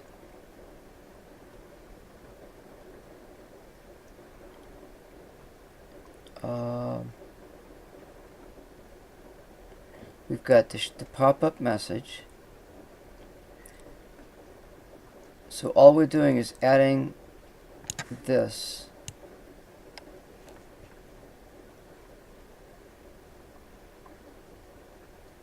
Right up to the semicolon.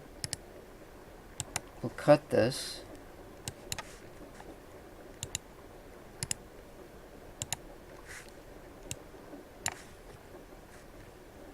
Now we've got, so that's like an event script with the message. We can cut that. We don't need this. Now we've got a spawned vehicle drop right there. Vehicle handler. It's called supply drop. That could be the name of the rover. I don't know.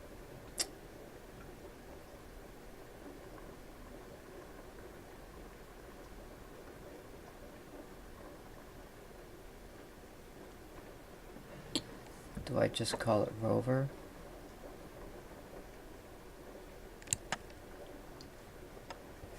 What I do want is a landing zone.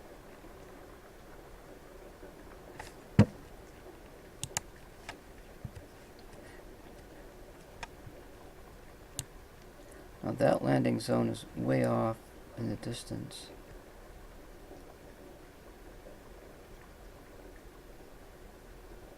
I could use his location if I could find it. There's a large rover right there. We'll use that landing zone. So we grab these numbers.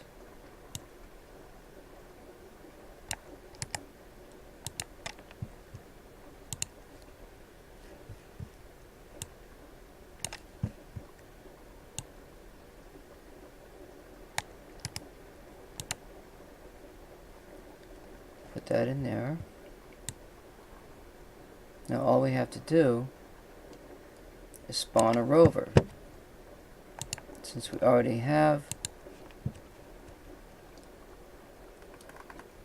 see that GUI text preview supply drop. If I look at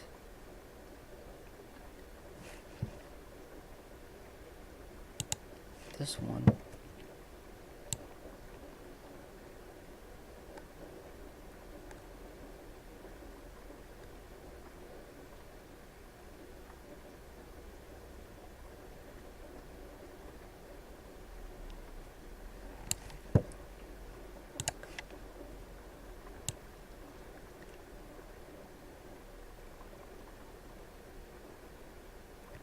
all I have is this large rover.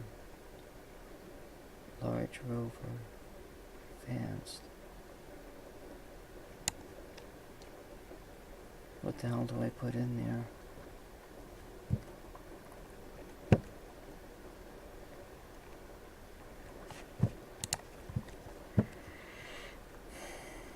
Vehicle handler supply drop. It could be just a name, you know?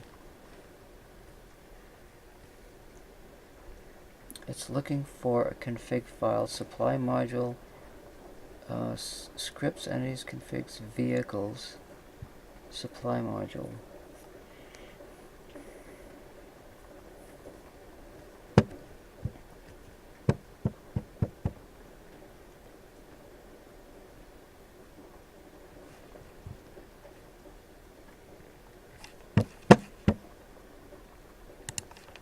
I'm in the dark here.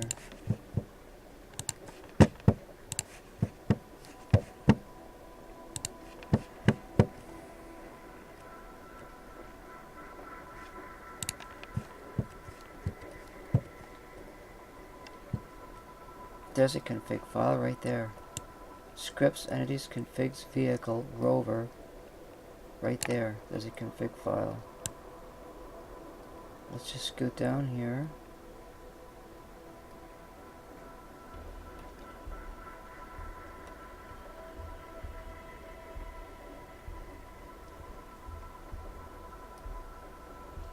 Those are controllers. That's the file right there at the beginning. It's this file right here where it says CFG at the very beginning. So that's the file you use. So I could actually copy this, and I can go into my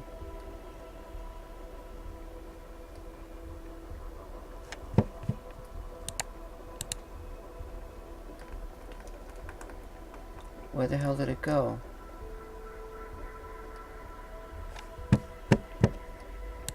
Here it is. It's looking for a config file. See where I've got a config file right here. So we're going to take the spawn vehicle is going to be this large rover, which is a stock rover. I'm going to place everything inside the quotes where that config file is. Now we've got, it says supply drop, large rover.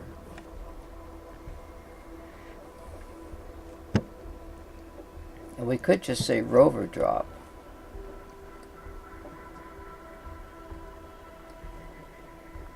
Let's do that.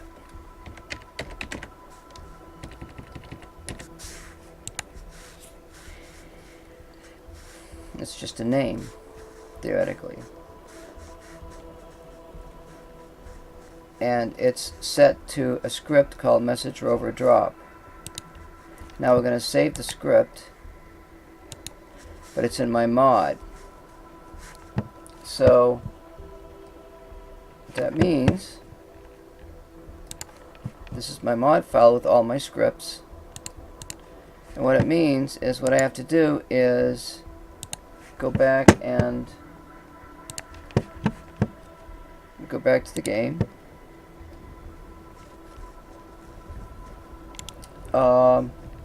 The event script is there. We're in single player to make it easy. We'll save it. Since we added the script. Now we're going to go back out. Now this is where it gets a little lengthy.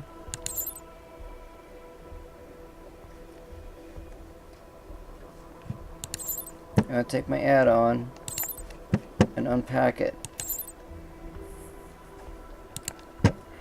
That gives me access to my event scripts.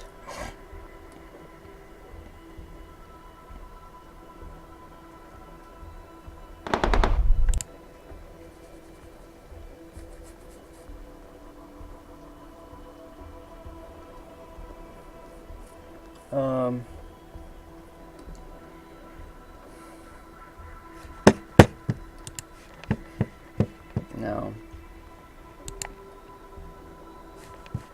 This will be kind of behind the scenes because I want to do this quickly. Actually, what I'll do is I'll just copy. I don't recall making any other changes.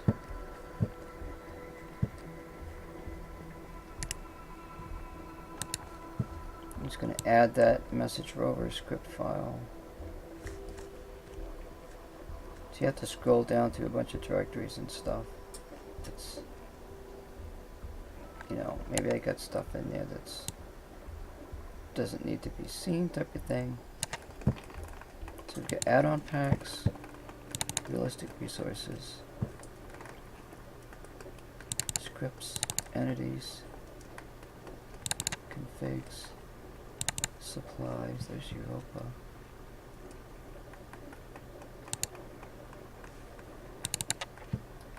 Scripts, entities, event scripts, paste, and now I just go back to the game.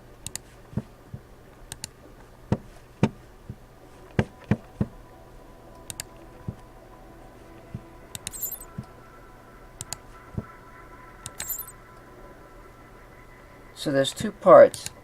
You make a change to the scenario, you add the event script. The event script goes to your mod file in the event script directory. That's some confusing stuff, and for an ordinary layperson it might be a bit too much. Trust me, it was too much for me at the beginning. And I do not use developer mode where I can just automatically change things on the fly. I'd rather just do it this way and make it slow. Resources and data pad is there. I don't know exactly how that works. Because I've got resources on the ground and it's not showing them. And I think it's because I didn't create them. I think it's why, because I didn't create them. So those are like extra, you know.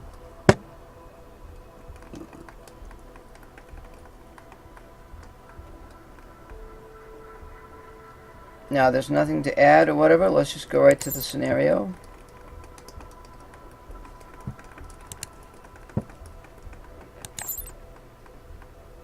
And let's see if we have a large, wait a minute. What the hell did I... Wait just a second. Wait, just hold the fort. What did I do? Oh, I added the drop of the rover as an event script.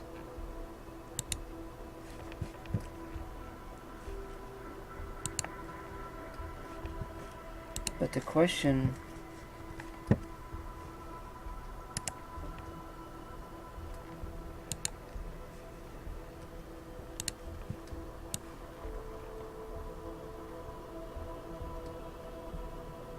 There's the Radmobile.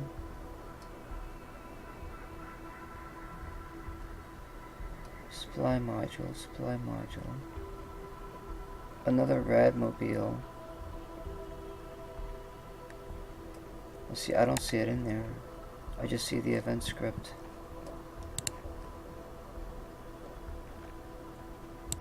So this ought to be peculiarly interesting.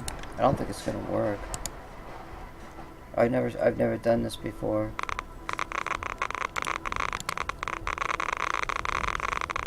Let's wait till these other drops come in.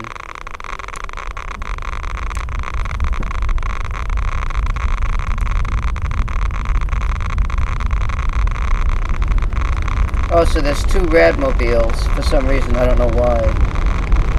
One of those is empty, and the other one is the Eureka Mark III config, which we can't even do. So when I do the supply thing in Europa, it just won't have that in there. I'll just go in and delete it out. That's easy enough to do.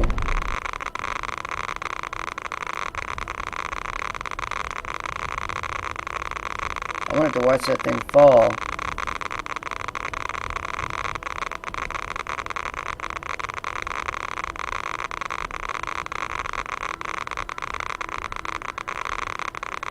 Let's see if it lands on its side again.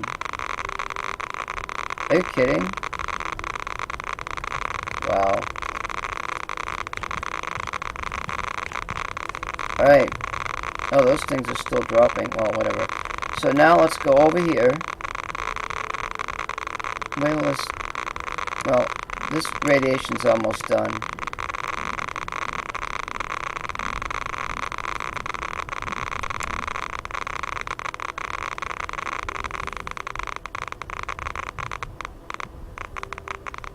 Now let's see what happens. Let's see if it creates a supply drop for that rover.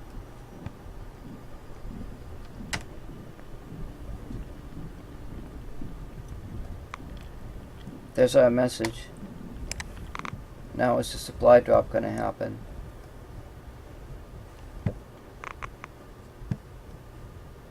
Yeah, I didn't think so. Oh god, there's something coming in. Are you shitting me? It's working. Yeah! It works! Oh my god, it friggin' works! I can have supper tonight! Oh my freaking god, and it's coming down right on top of us. That's the parachute.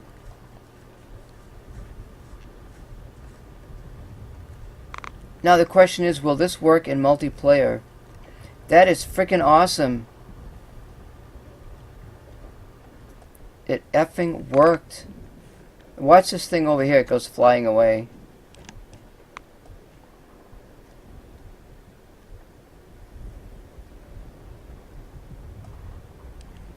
That's not the big... That isn't the big Rover. Watch this thing break up in a million pieces.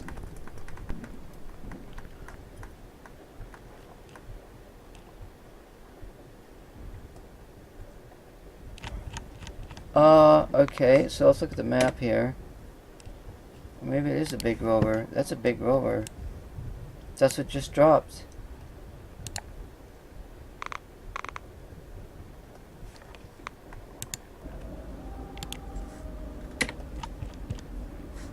That's the large supply that's the large Rover. My god, it worked. The event script supply drop worked. I don't freaking believe it. We got that done. Okay, so now let's back out of the scenario here. Now here's the catch, okay? So let's say that, because this is what I was hoping for, because there's a point in my scenario where everything gets broken and the guy needs to go get... he didn't have the option to get any more Rovers, but now he's got one. But the question is, how do I implement that? So let's go to the editor, and there's a thing to do that with. Wow, it worked. And I didn't even have to add that into the... I mean, it's just a script in the... Wait. Yeah, it's a script in the scenario. So a load drop test.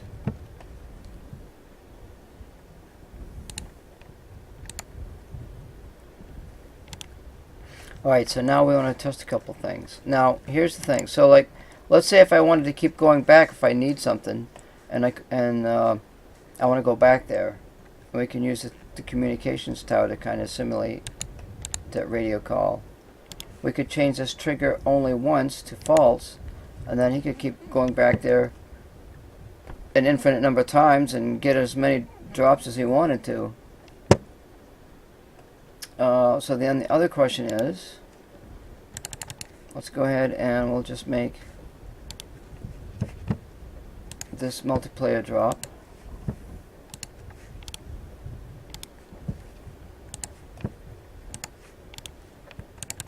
Now we've got support for both, and we will save that.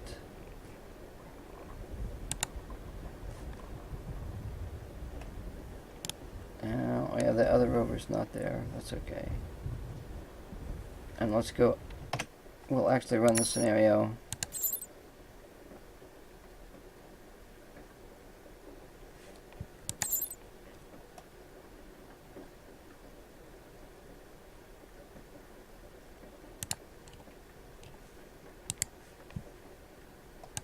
I am very excited now. That's the first event scripted drop I've ever done, and I'm supposed to work on that.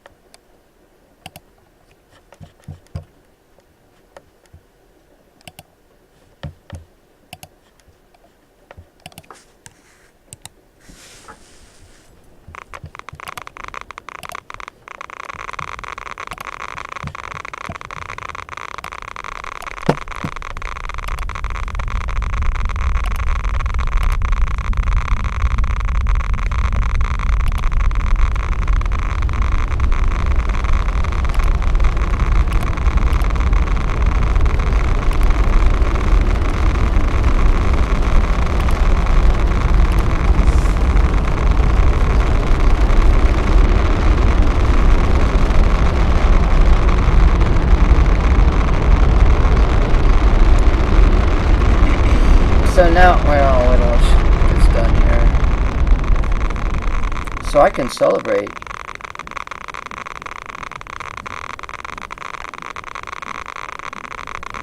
I can celebrate. Those are all the drops that are in the scenario itself. And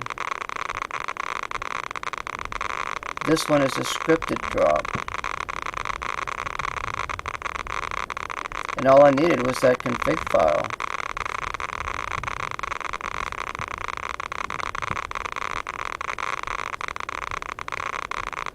That thing take off yet? Must have. Oh, I didn't drop the Rover yet. Waiting for this frickin' noise to get over with.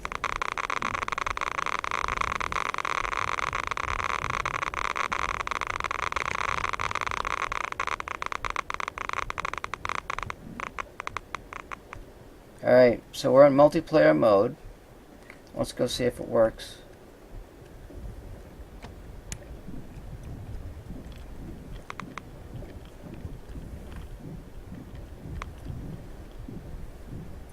Here's your Rover. Don't lose it. Uploading. There it is. There's the drop right there. It works in multiplayer. See, now the other one, the way I did it with pointing on the ground and adding it, that does not work.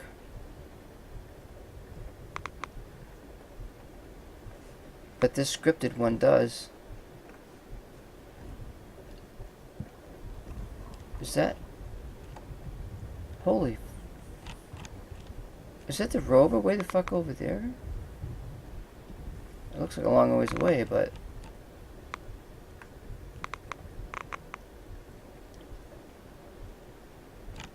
Let me look at the map here. Yeah, it's in the same spot.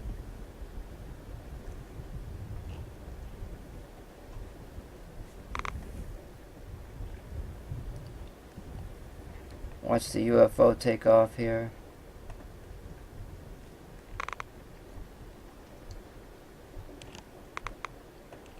Oh, it's close. Woo. Oh, that was a good one. That was a good one. That's the best one I had yet. I had that sucker come on top of me. Actually hit me once. That was pretty cool. Now, I'm still inside this zone. So let's leave the zone. And see if we can get another drop to come in. See, that's the only problem. I mean, you could get multiple drops.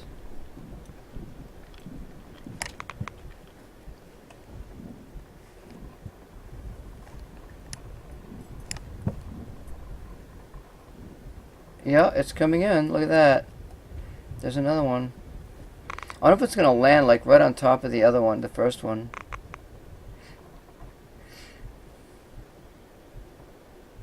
You know what we could do?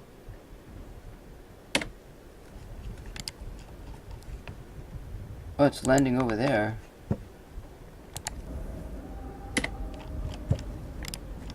Oh, look what happened here. Holy crap. Oh, that's not good.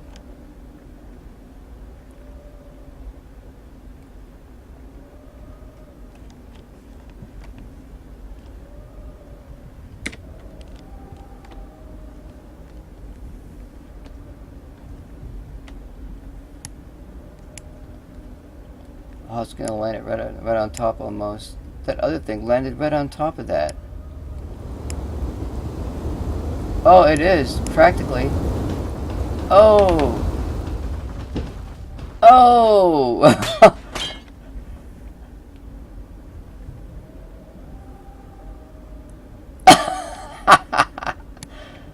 Oh man. That's just not good.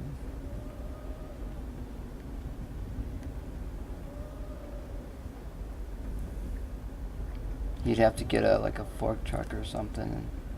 That's the first time I ever seen that happen. So I'm just thinking it should be a one chance drop or something, or maybe have like different landing zones for it or something. I guess that's it.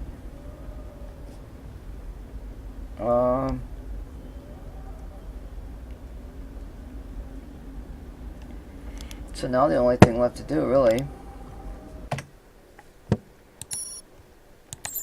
is go to the robotics and work on my rover.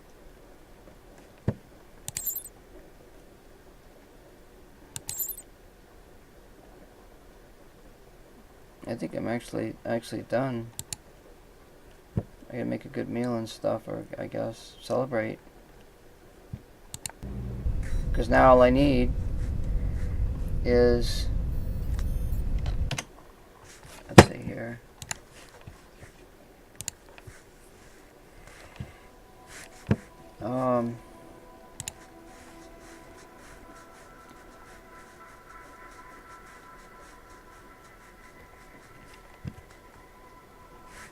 Let me bring up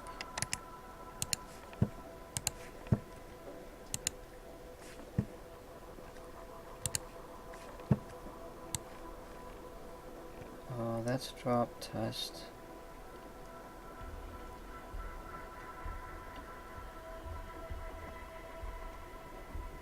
Those are the planned rover drops. Map icon supply drop.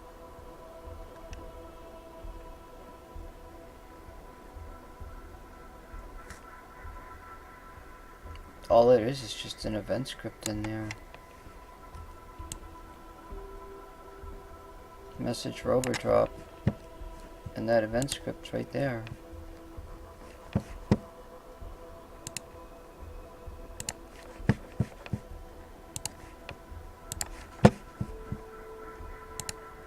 I got something figured out with the streaming mess. So there it is. Now I just put in rover drop. I think that's just an arbitrary name, because that name right there is nowhere else in any other scripts. It's not used for anything else.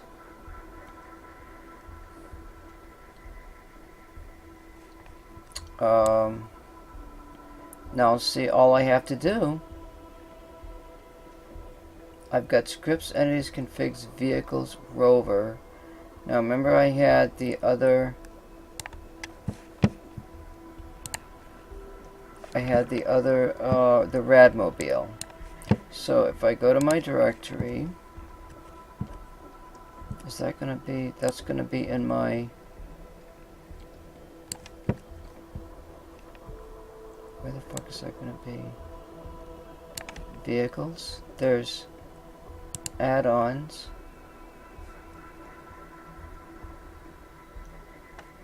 Scenarios, which is my scenarios. This is in my user data. I could bring that back up probably. And so there's add-on, there's the local, the number is the number for Take on Mars. You got your local, your add-on packs, that's all your add-ons, and then you've got your add-ons,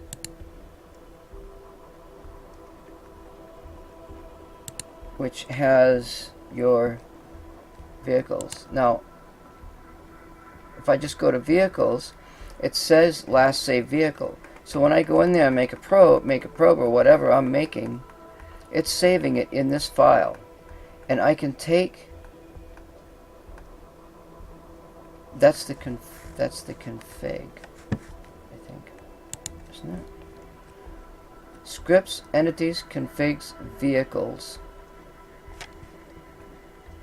That's what I put in there. Scripts, entities, configs, vehicles, rover.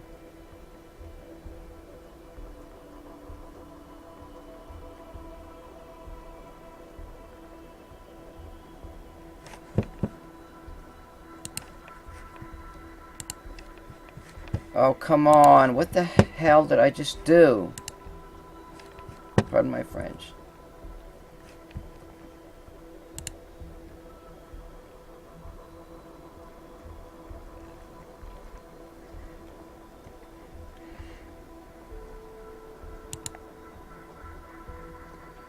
Alright, you wait just a minute now. If I go to the data file,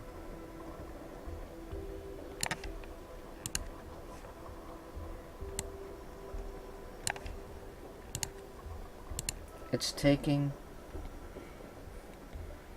Ooh, there's the config files for all the rovers. There's that one that I made right there. That says LR Rover Advanced. LR Rover dash Advanced. Yep. So I'm going to grab that file, that other one that I created, and I'm going to pop them into my backup so we can look at them here. Wait, this goes in my add-ons. Add-ons? Where the hell does it go? Oh, that's config list. This is config.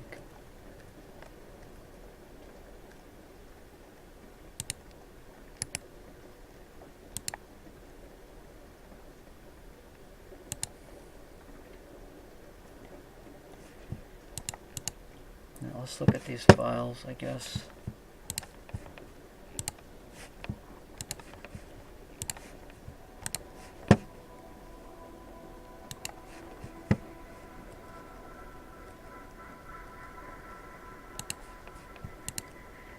Let's look at the L rover.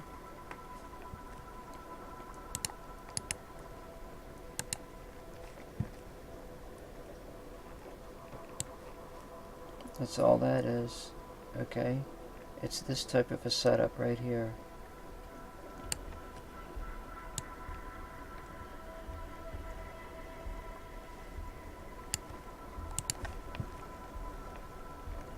The S rover that I built. Now I built all of this in the whatchamacallit. I think maybe I didn't, because it seems to me I had to add something. I don't remember. I got all that stuff on there. It all goes on there. Maybe we'll build it again.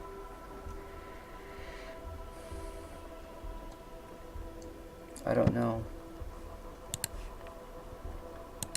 Here's the Radmobile.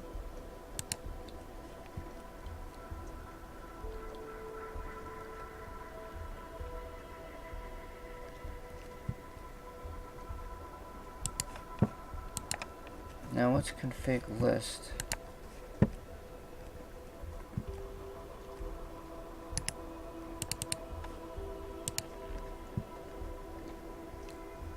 Profile add-ons, generated config list.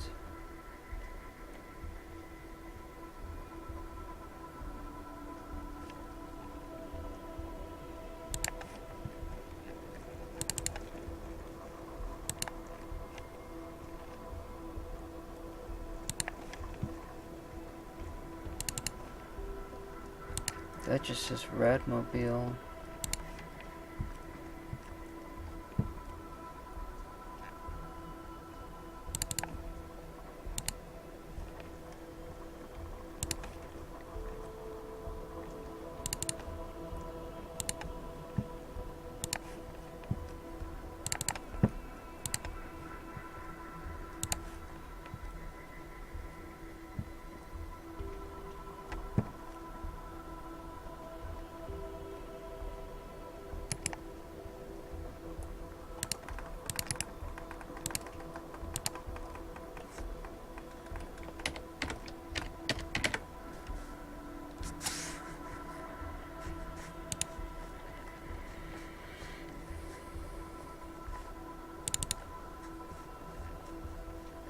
EAS, RAD, and APX.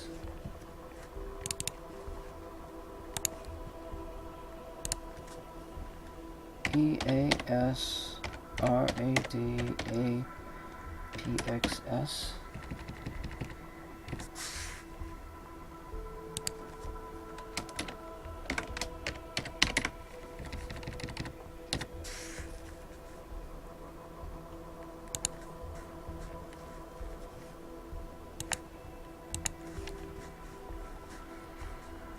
Fixed vehicles from EAS-RAD-APXS. It's S-Rover-EAS.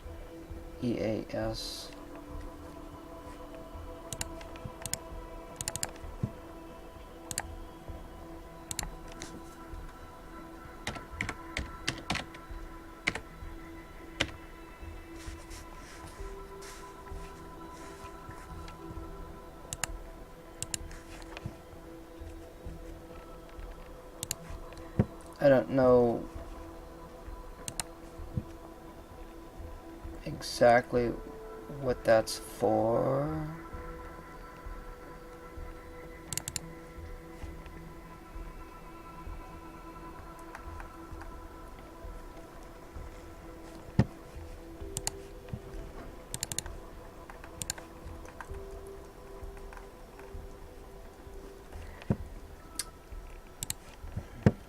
God.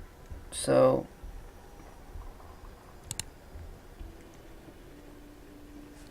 let me go back to configs. Let me drop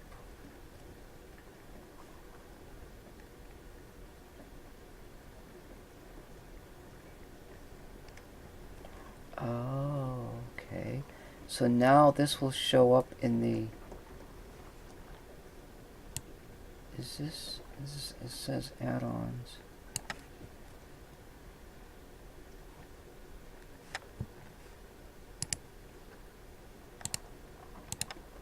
So theoretically,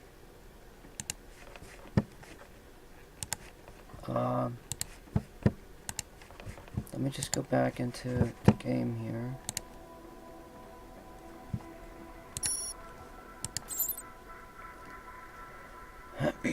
If I go to my editor now, that S-Rover should be in there though.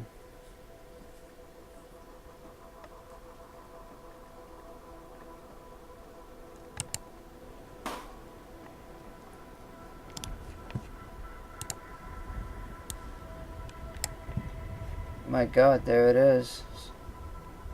There's the Rover right there. I'm just so freaking good tonight. Some nights I have good nights, and most of the time I have not so good nights. It's just the way it is.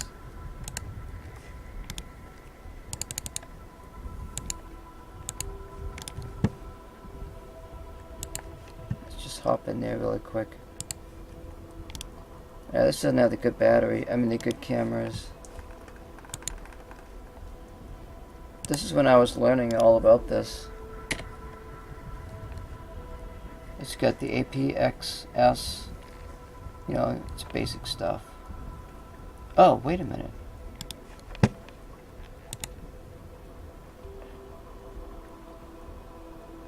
How did I get the EAS in here? The RAD is on the top. See, I don't know how I did this.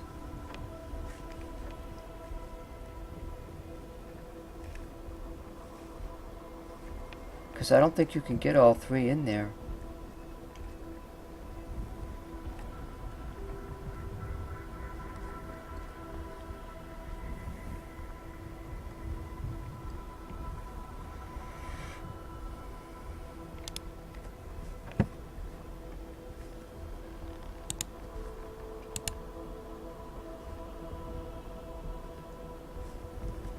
Oh, the APXS is on the front.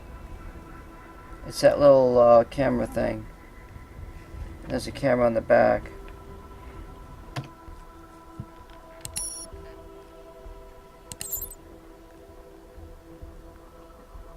I guess that's just to kind of show you that, I guess.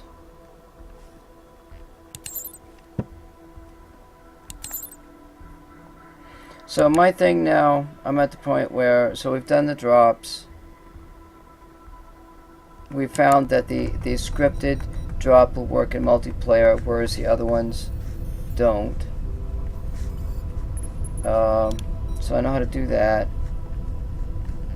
We got 3,000 up there.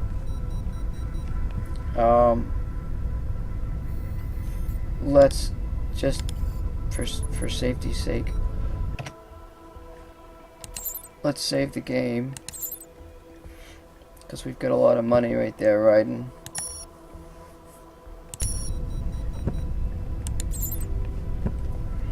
And what I wanted to do is find out if I could get a small arm for a robotic arm for the small. Oh, that's a lander.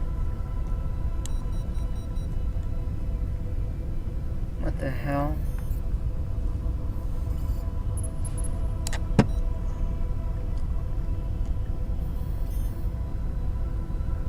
Oh, I can't do the robotic arm for the small rover.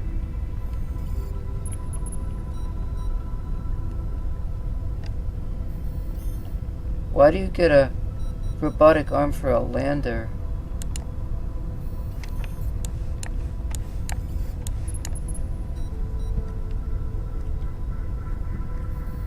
What is a lander anyway? Why would you get a robotic arm for that?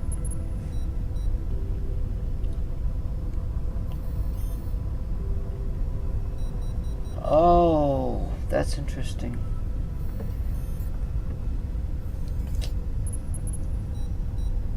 That's going to be a bit of a problem.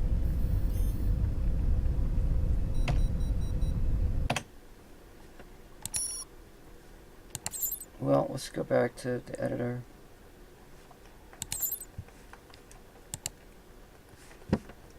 This freaking computer jumps to my...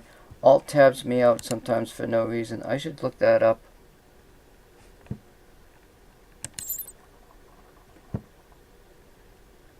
It's doing that on a regular basis. My other computer's not doing that. It's never done that, and so I want to find out what's going on with that. There's something wrong. I want to look that up right now. Just bear with me.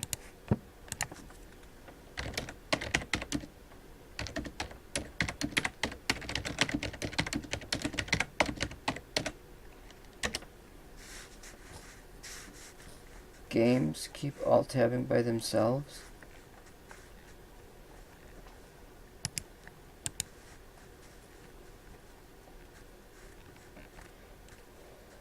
Tabbing out problem, Windows help forums.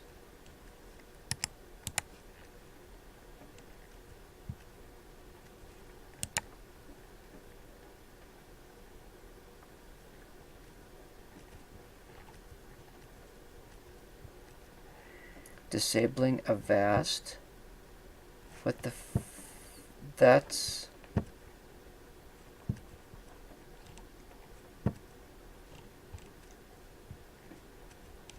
a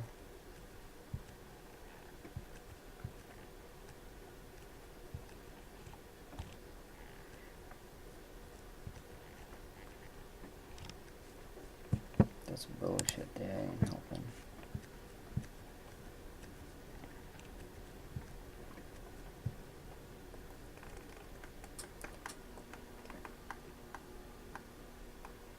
Any background application will take focus. Yeah, but there's nothing there.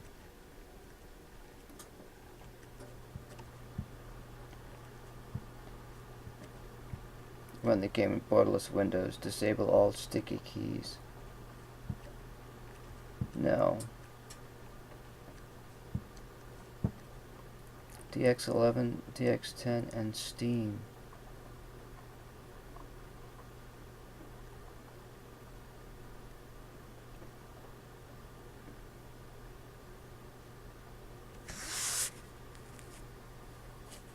DX.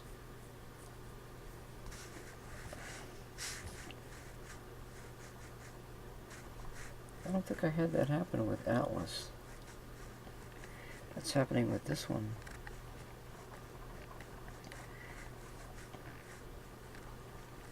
Borderless full screen.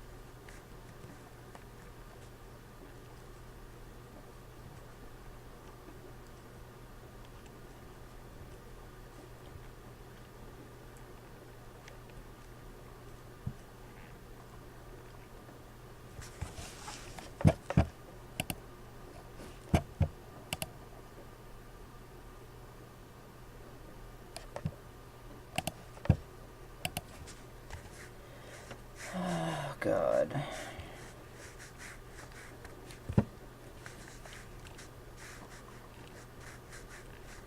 Installed and bam.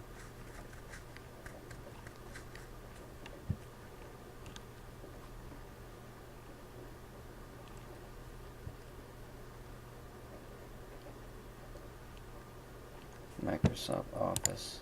They're talking about Steam.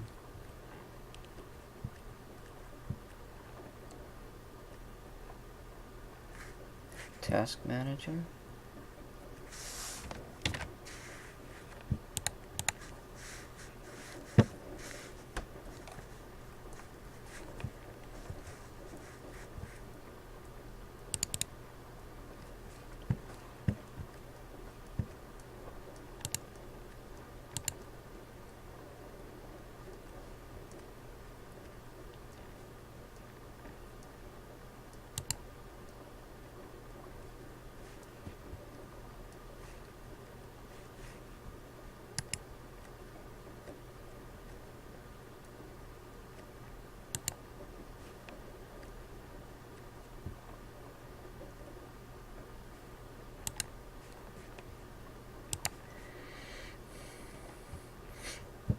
Oh, there's some Steam stuff going on. AI Suite. I don't think AI Suite's causing it.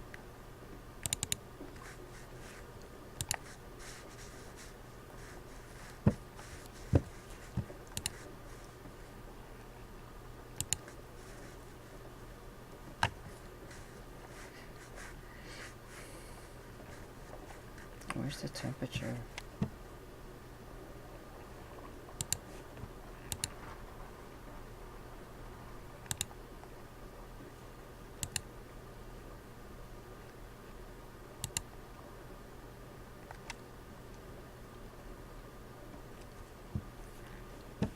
Where's the goddamn temperature?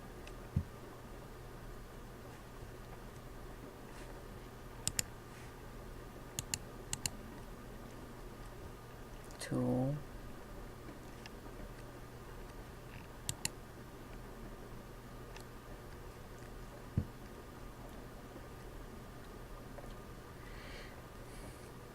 I'm in high performance mode. Current CPU power 46 watts.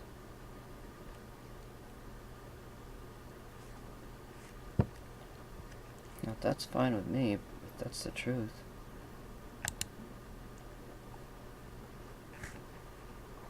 Sensor, here we go.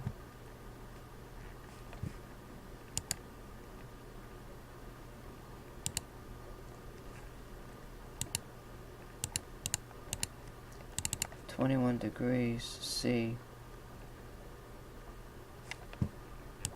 I don't think that's causing it.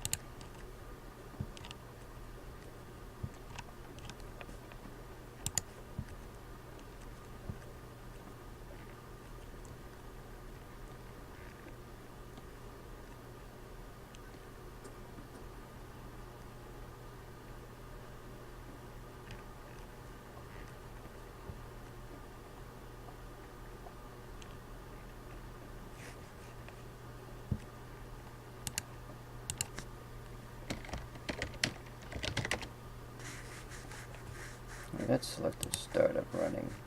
It's just those two pieces of shit programs in there that I can't get rid of.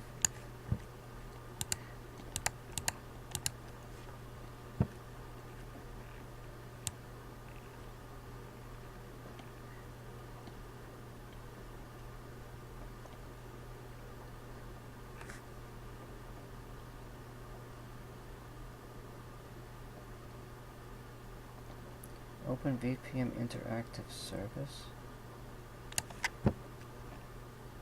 Open VPN. I don't need that stuff running.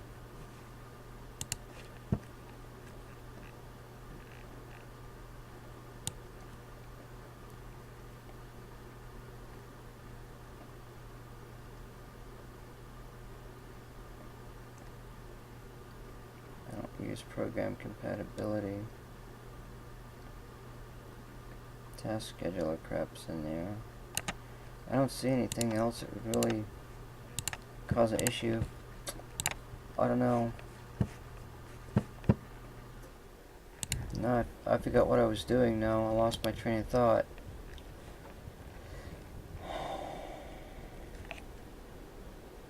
I forgot what the hell I was doing. I think I'm all done.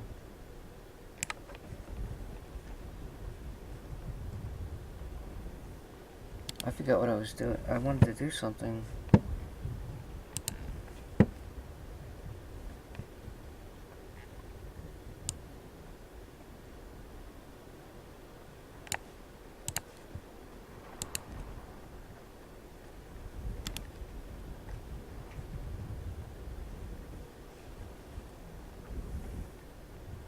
I don't know. Now see, the other thing is you can't delete those other drops because you can't see them. You have to go into the directory.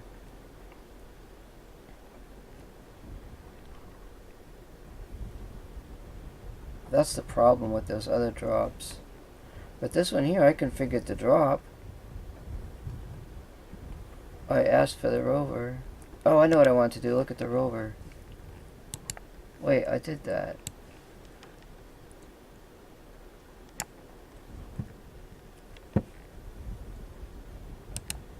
I must be back into the robotics.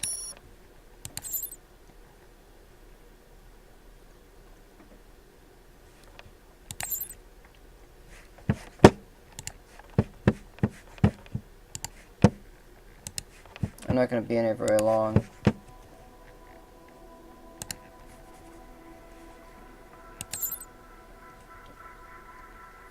There's a picture right there. This is all pictures that the game takes of stuff in my game. That was pretty cool.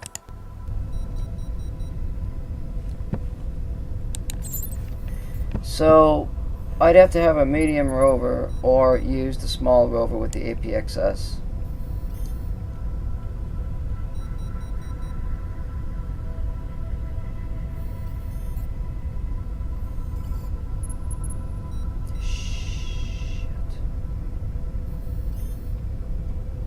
Medium rover's like $6 freaking grand.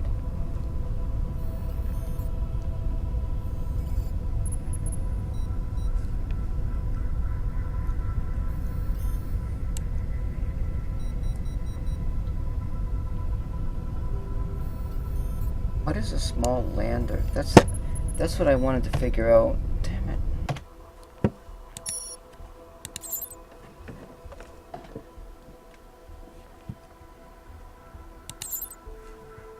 I can't remember everything.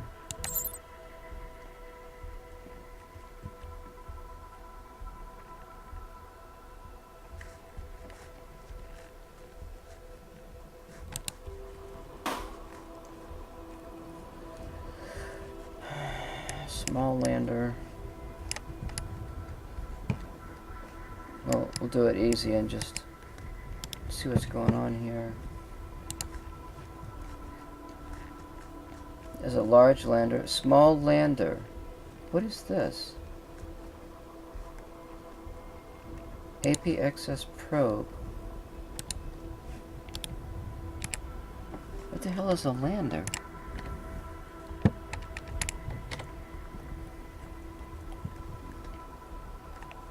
You can do a robotic arm for a lander.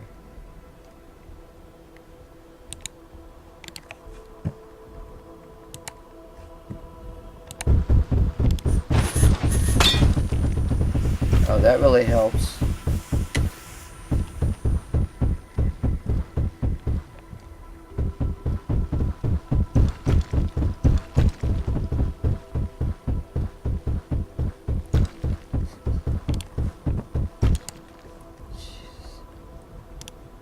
What the hell?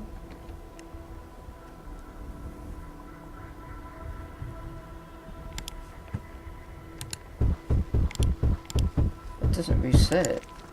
It doesn't reset the lander.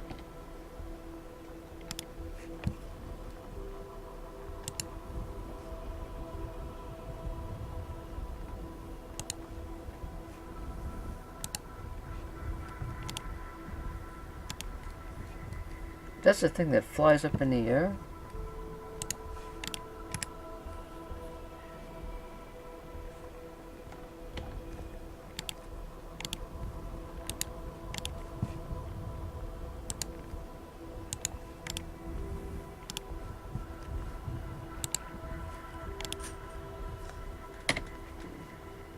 This thing flies. It's a science platform.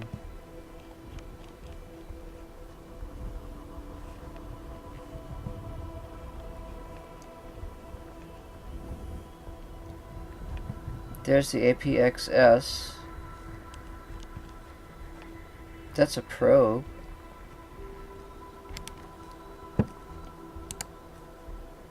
This has got a robotic arm on it.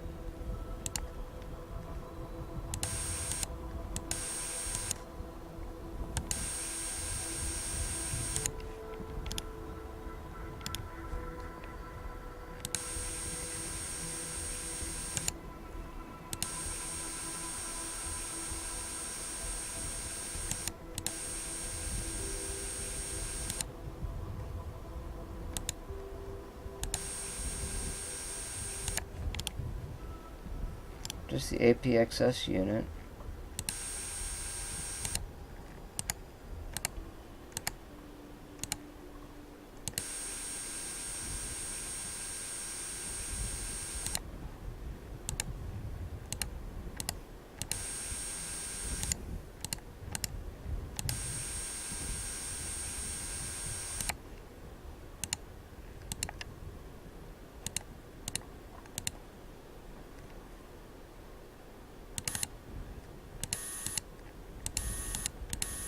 Oh, that's this thing up here.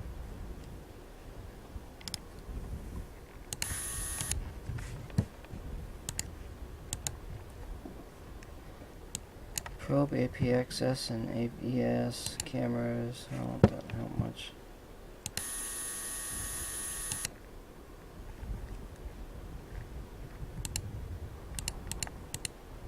Wait, how do you...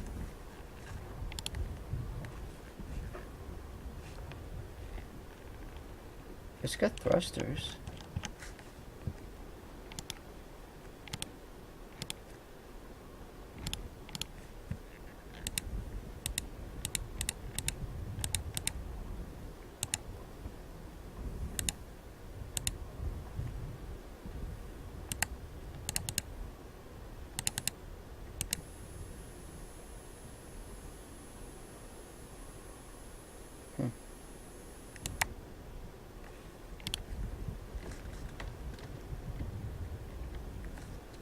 Oh, I remember this.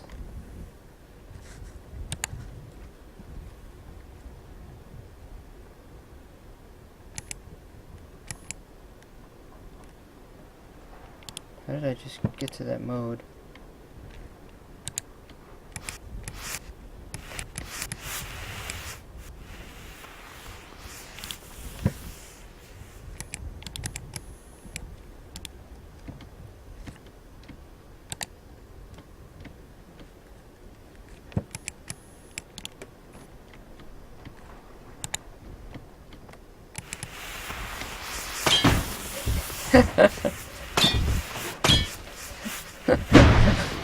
I gotta have some fun. No, it's just not. It doesn't help. It doesn't help my gameplay. That's for sure. Yeah, the lander's out of the question. That ain't gonna work.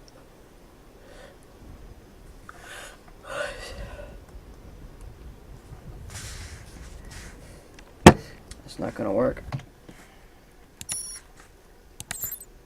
So my only option is the APXS on that small rover.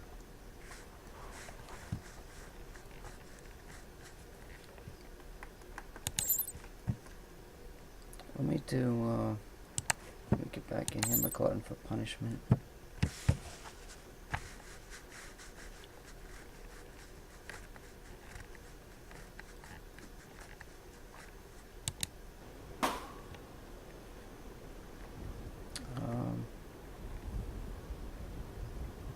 What the hell was I doing? Oh. Load.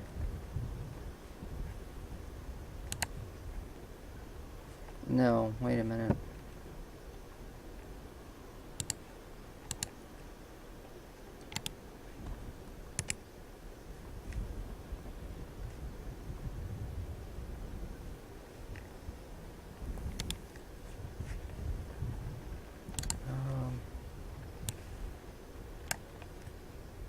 The S Rover doesn't have the red mobile. Okay. This is the one that's got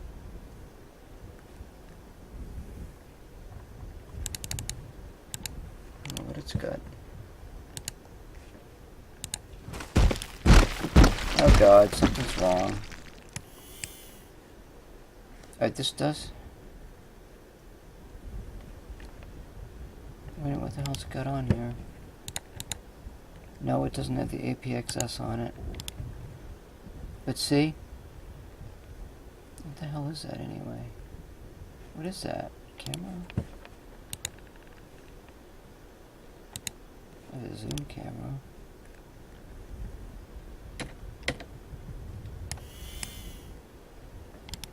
That's located here. And the APXS is a smaller unit. This thing's bouncing up and down like crazy.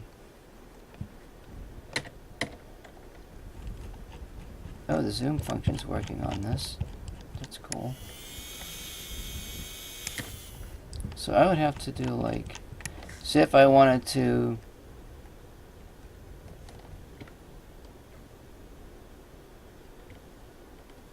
oh shit.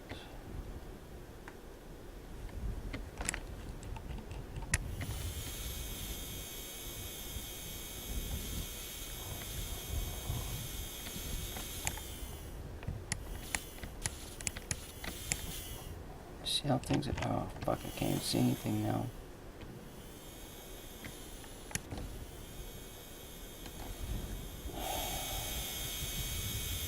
That damn solar panel screws the view up.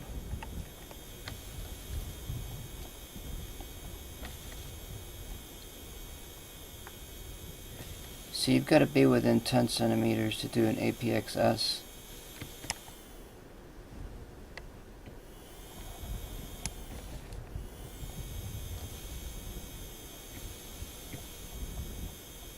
And if I can't do it, then I'll be screwed.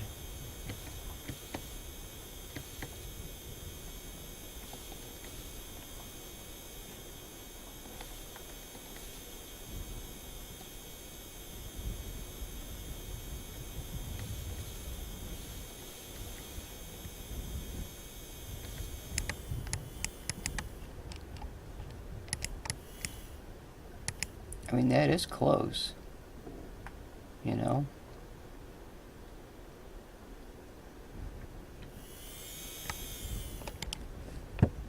That's not an APXS unit, though.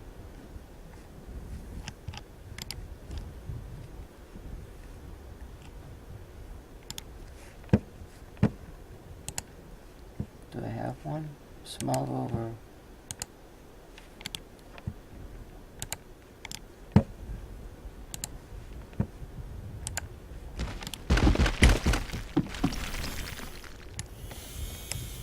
Oh shit. Oh, wait a minute.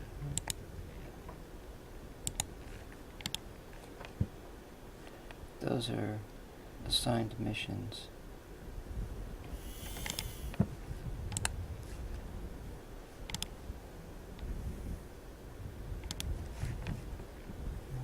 Analysis.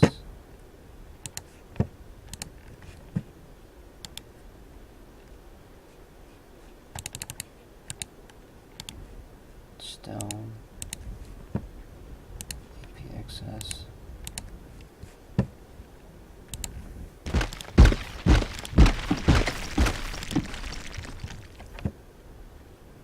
Now, let me get to my camera. Wait. Do I select instrument? No, target and range.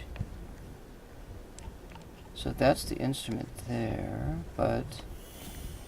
Oh, I see, I gotta be in this mode.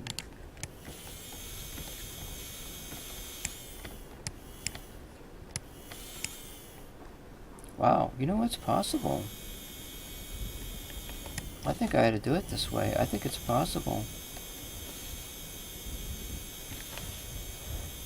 I want to go hit this other stone.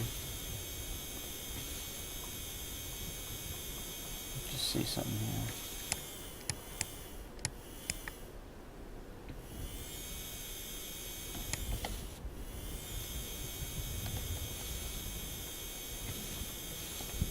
See, it's got to find a stone. I'm like, well, I don't know. I thought it didn't need a stone.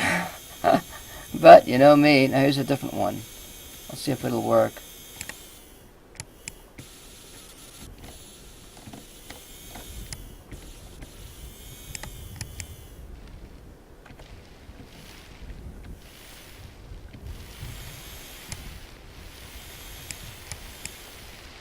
Okay, something happened.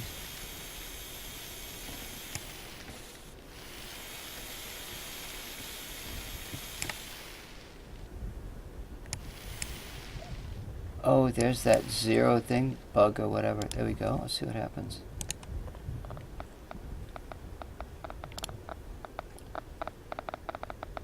By God, it's working. You know what? I'm putting it on the small rover.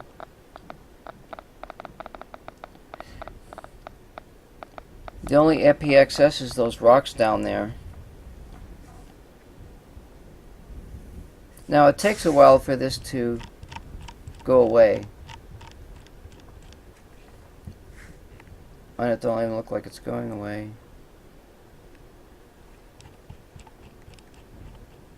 I'm not sure why. And this only has so many uses. Oh, maybe it doesn't.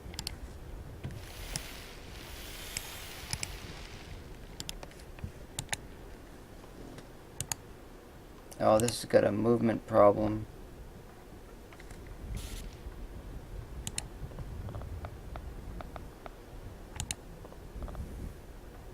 God damn it.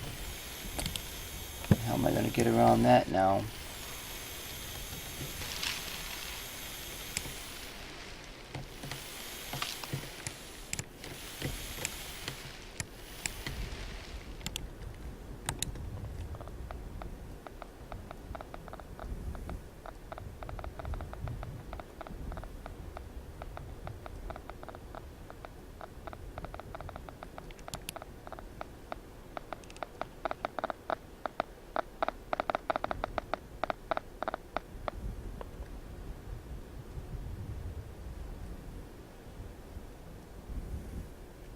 It's not assigned to it, but it shouldn't matter.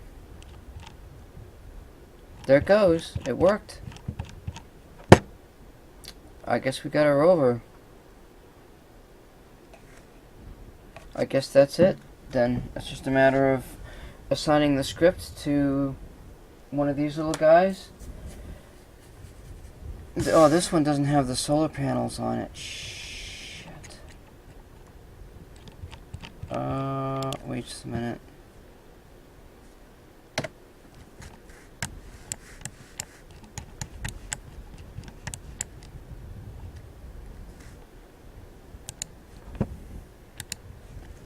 This one's got a solar panel on it. Is it gonna stick out far enough?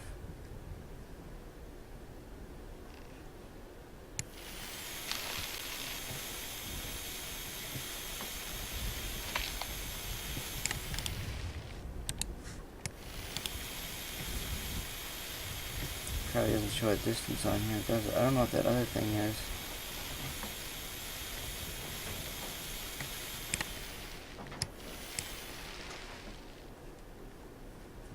Well, I can get in there.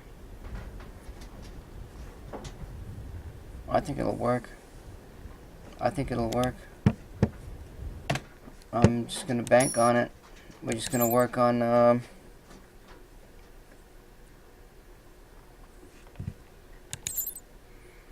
let me just get in there really quick. I gotta call it quits. I might call it quits for the rest of the night here.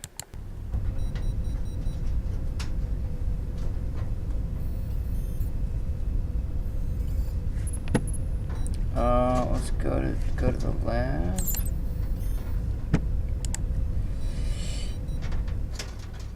It's getting late. I probably need to make a big meal.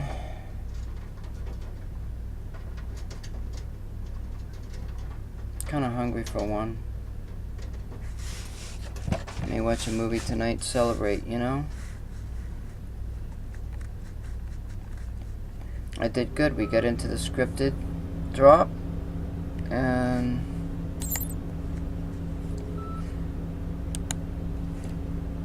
let's load up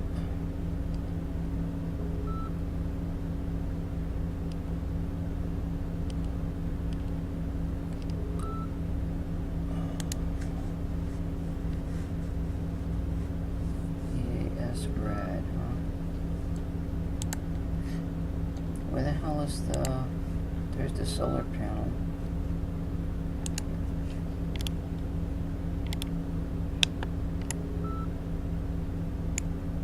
So it's got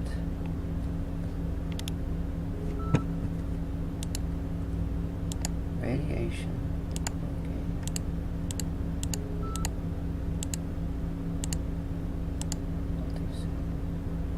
Basic pattern.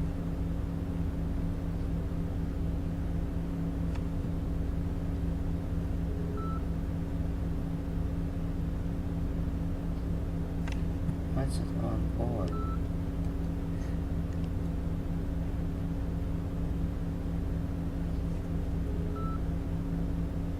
That's a multi-zoom. That's in the front.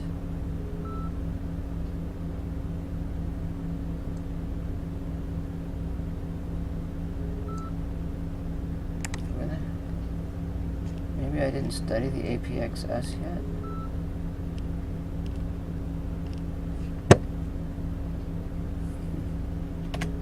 I guess I didn't study it.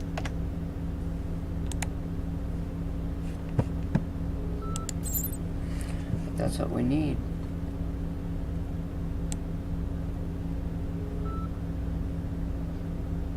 No, I didn't study it yet. I've got EAS. I've got EMS and radiation. So we've got to study this. Because I didn't do the chemistry, because that's not working. Okay, good. So that's been, let's just go back here. So we've got that. We got to get into this, so that means we've got to research this. That's 2 hours, 3 hours. That.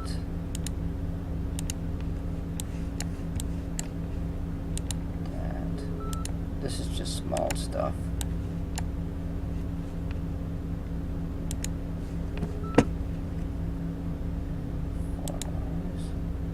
Watch your eyes, because it flashes when it does this thing. It does this thing.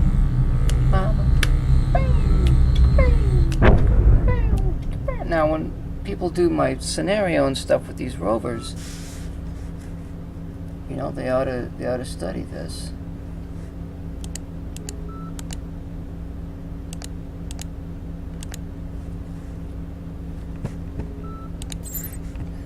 All right, let's go back. We have to get the APXS.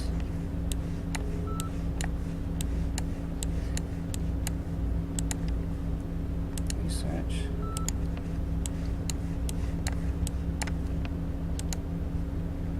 Research.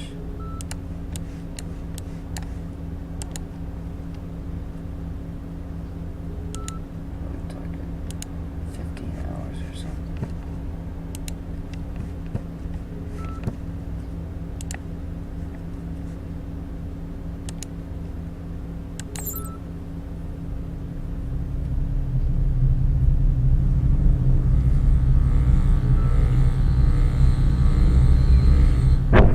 Bingo! I love this job. Now I gotta skip time probably for another 4 hours, I guess.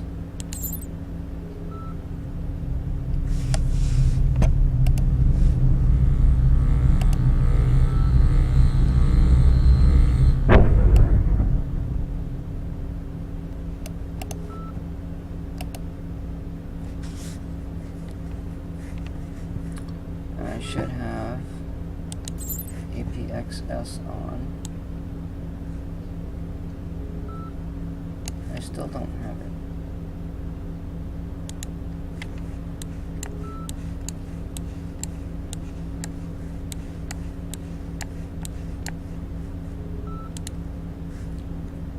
I need another 4 hours.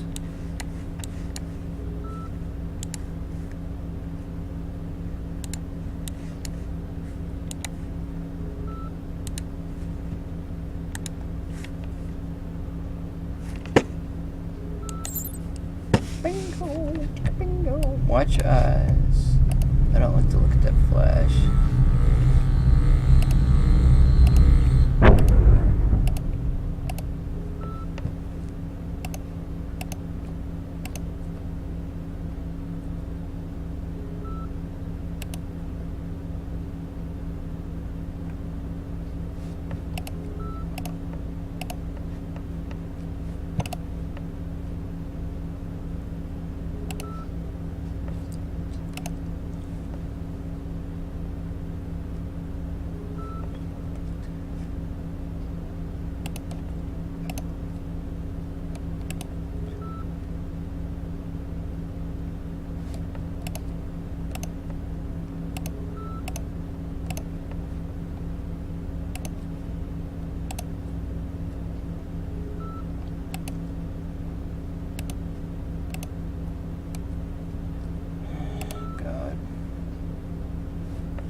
Shitting me today.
Oh my freaking god.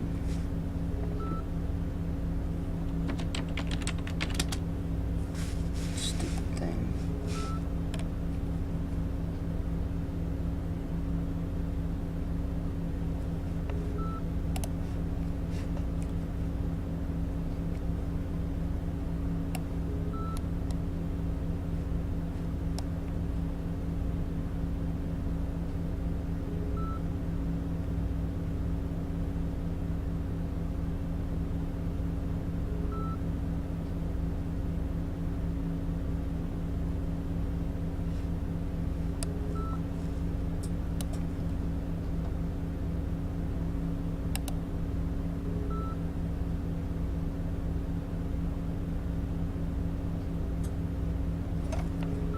I don't know what the hell I'm doing here.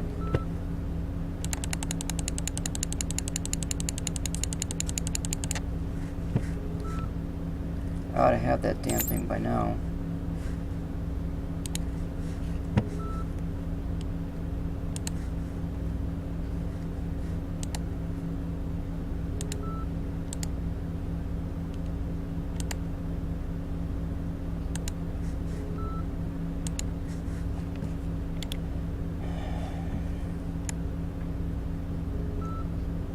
So the front of the vehicle is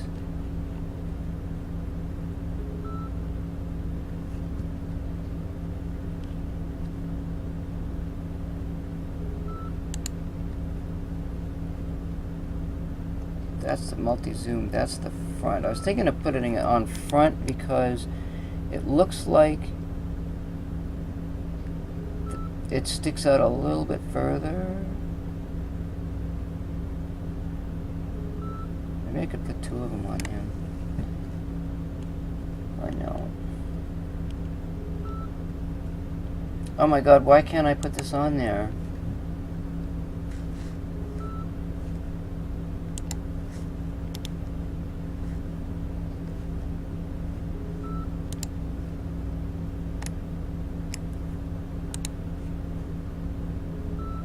What the hell kind of a slot does that use?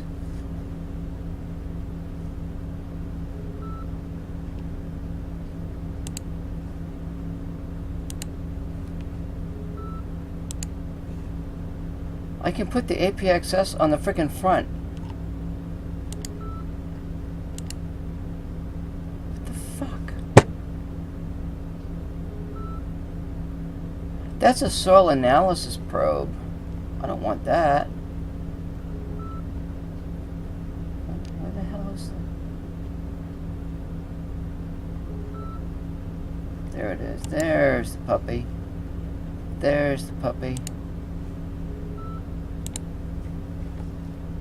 Alright, we got one on both the front and the back. So you can see on the back, it's hidden back further. But over here it sticks out more. So that's where it's got to go. And then we'll go back to the multi-zoom.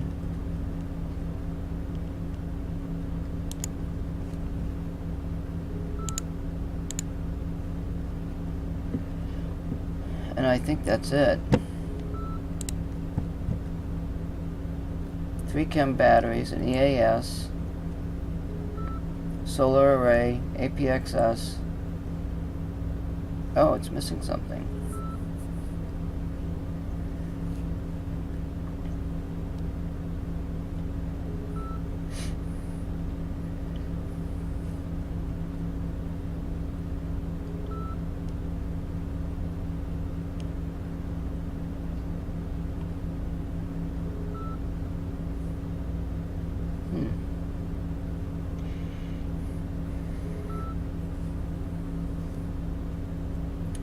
Save as.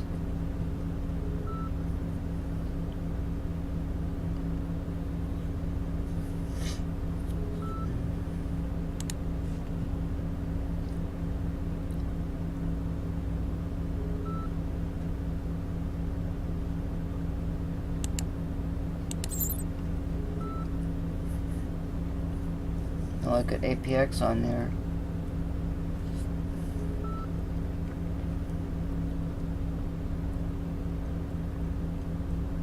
I could use another slot.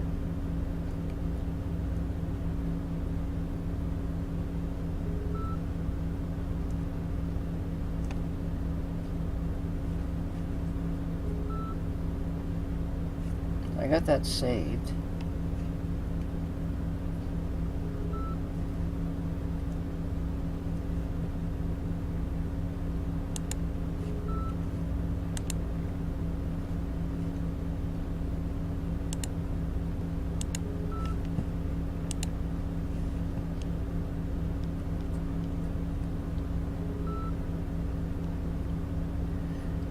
What else do you want to be over here?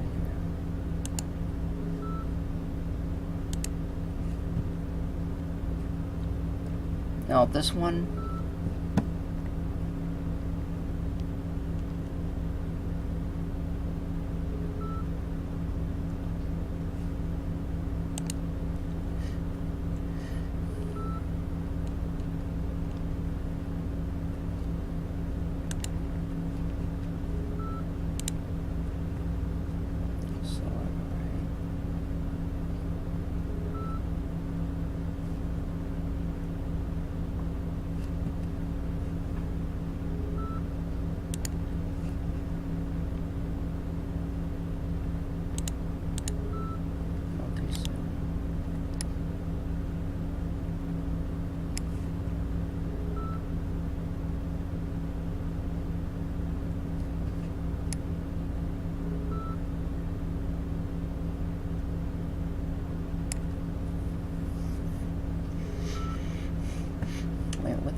that's the EM. It's supposed to have EMS and EAS. Where the hell's the EAS?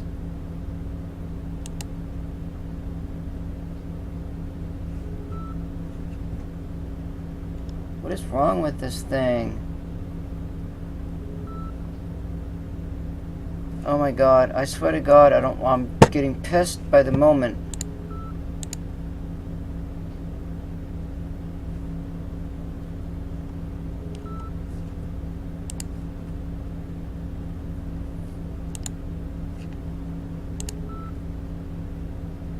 Now that I put over here because this is towards the middle and that's going to have a heavier looking unit.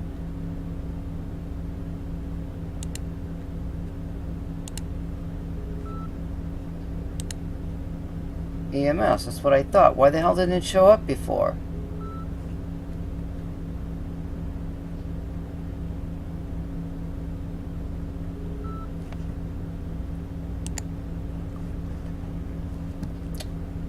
I don't know what the fuck I'm doing. Oh, I added the solar to this.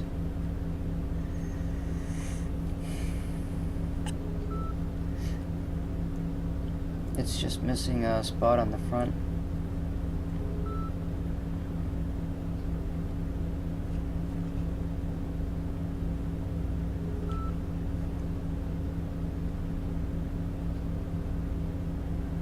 Oh, the rad. The rad's on the other machine. That's the rad mobile. And this is the EMS mobile. I think that's it. I just got one small area that's not being used.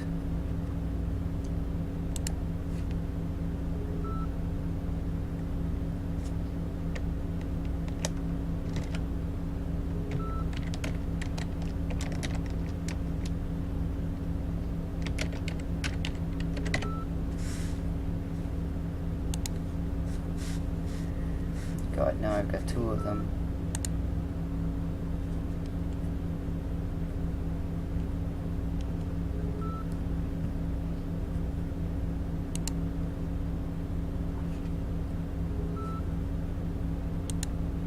How do I get rid of this?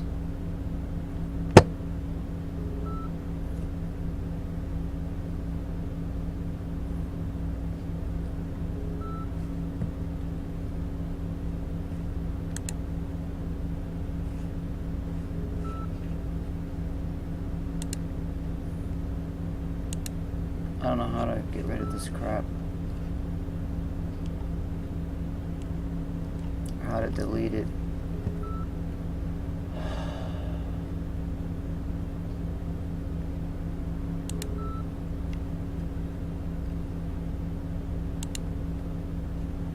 There's no way to delete a vehicle, I guess. Manage created vehicles.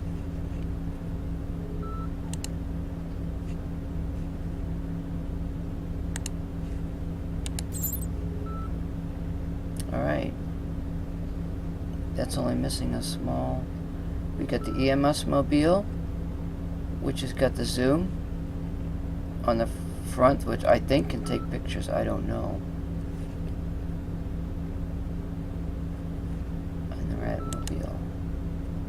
Oh, the rad mobile is missing something.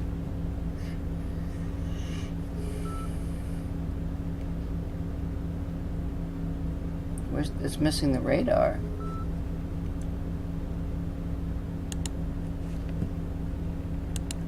Radiation, I mean.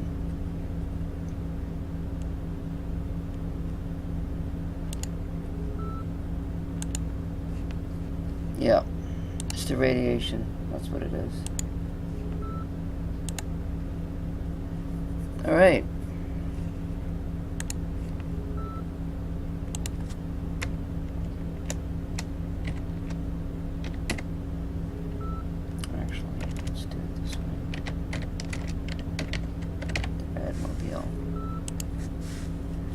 There we go.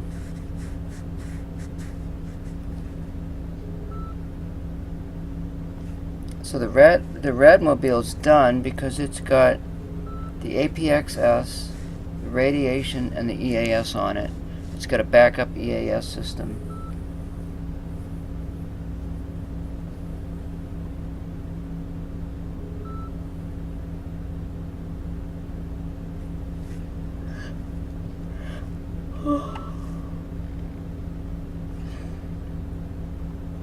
So this one's done. It's got everything on it. The only one it's done is not is the EMS one.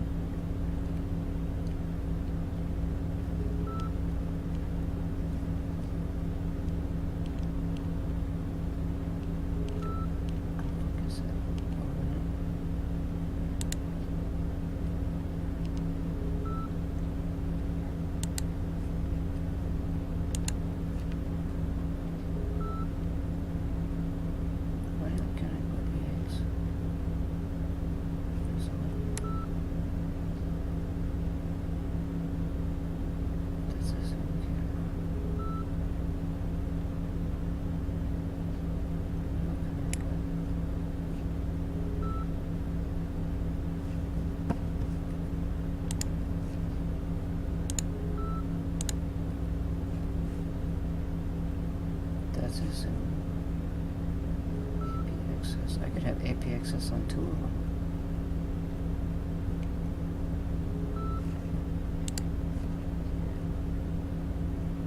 This one just has the EMS instead of the radiation detection.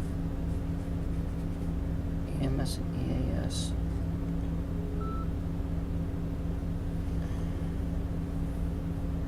So they both have EAS, which is more important.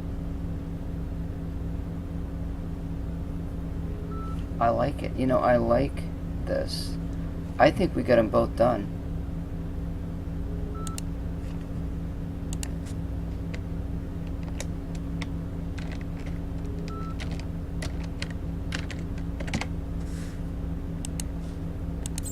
They're both done.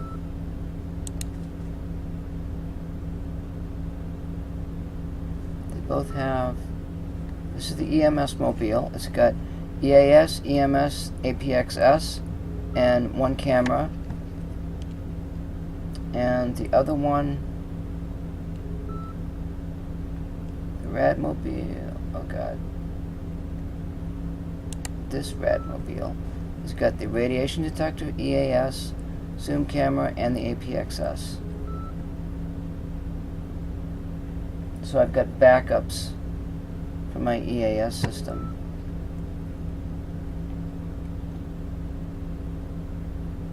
And one EMS tester.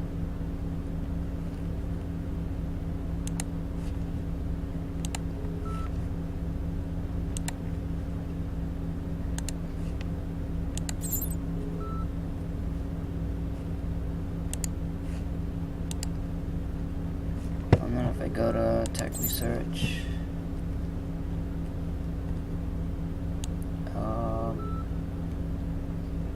what else could we? There's a soil scoop, a drill. I mean, if I put a mast on there,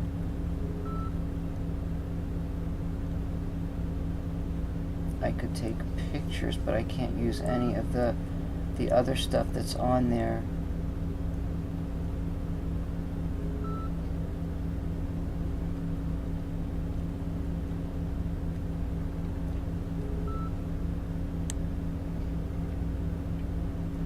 Passive instruments.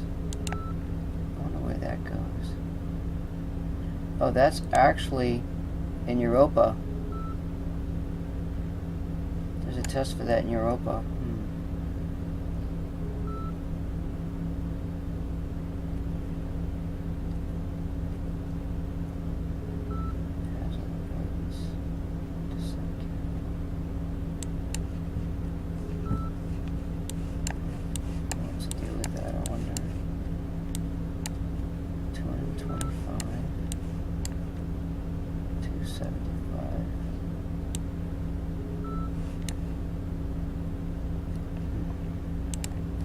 Tell you what, let's do. God, I want to get this done. I want to look at this other thing. We're going to save it again.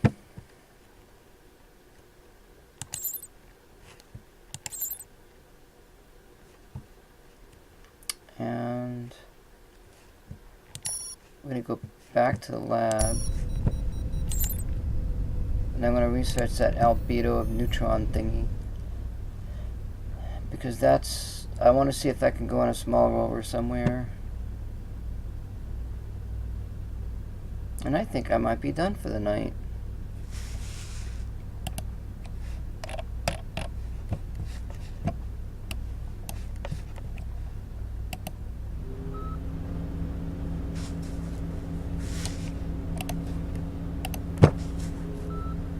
Alright, so let's see. Construction, loading system. Let's load the Radmobile.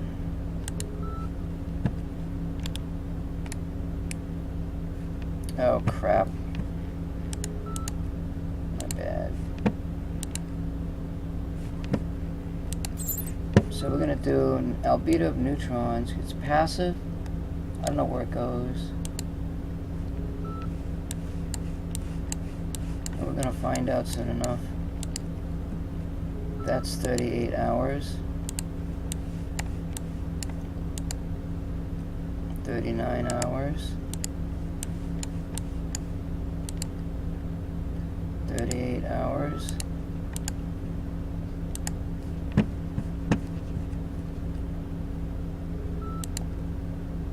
$38,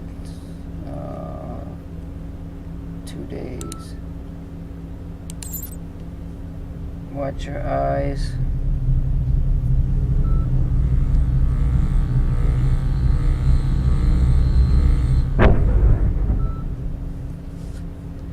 Alright, let's go back in here.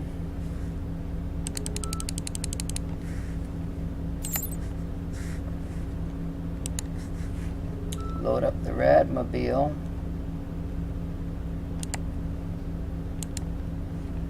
And let's see if there's a chance to put that albedo of neutrons on here. Oh! I can put it on. Oh, sweet. It works. Oh, yeah, baby! I can put that puppy in there.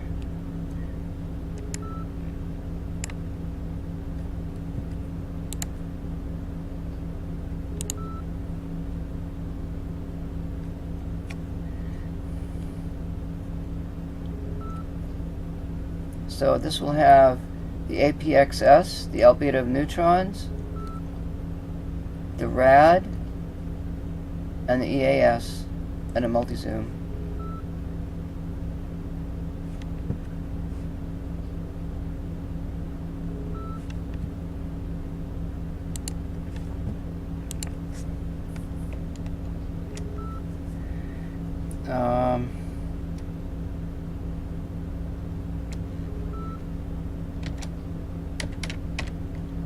Albedo, the albedo-mobile. Albedo-mobile. That sounds good. I like it. I like it. I got the rovers for both scenarios right there.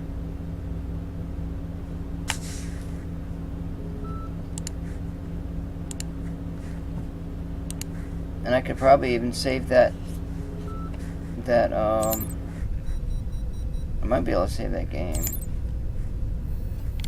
Just remember where whatever. Let's see if we got anything on Gale Crater. Ooh.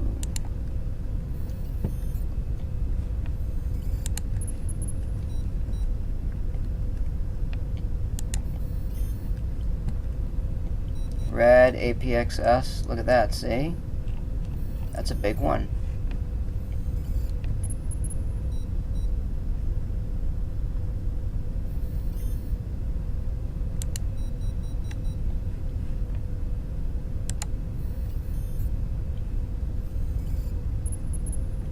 It's kind of small.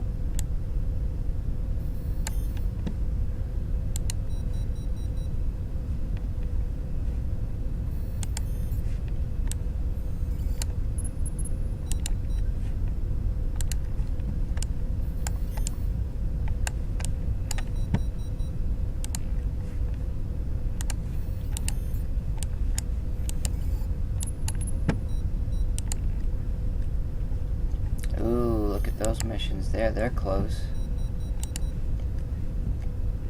that's probe, can't do that one. ES, EMS, rad, EAS. See, we've got that. We can do all them. There's an APXS and a probe, can't do that.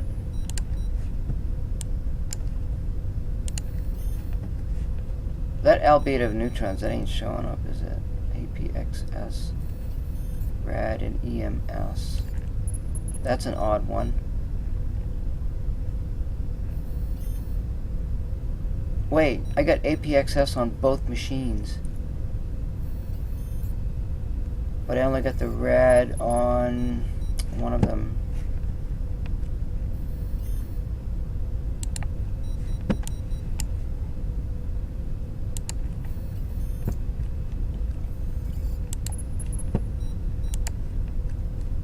APXS probe, EAS, EMS. See, that one I can do. That gets me 1,000 right there.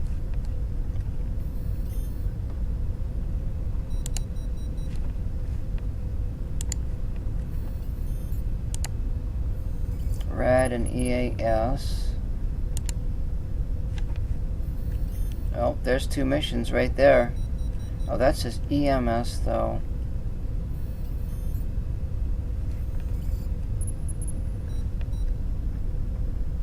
Shit. You know what? The APXS missions are combined with the probe.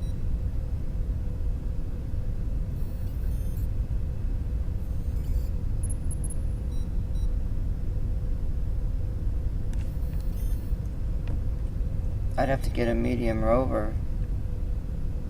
Or just recombine the instruments, you know what I mean? So, we're done.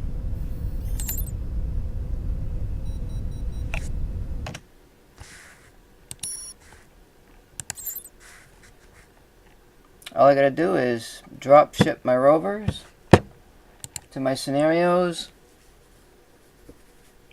and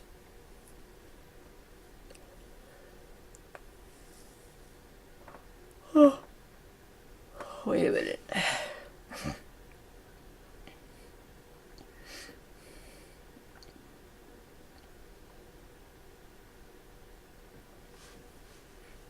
I could do it. I could set it up as a single script event, and then have another antenna tower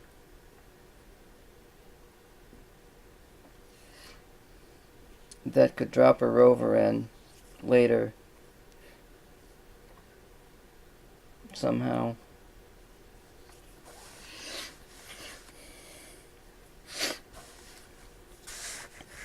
And that's it. I'm gonna go report my results, and that's it.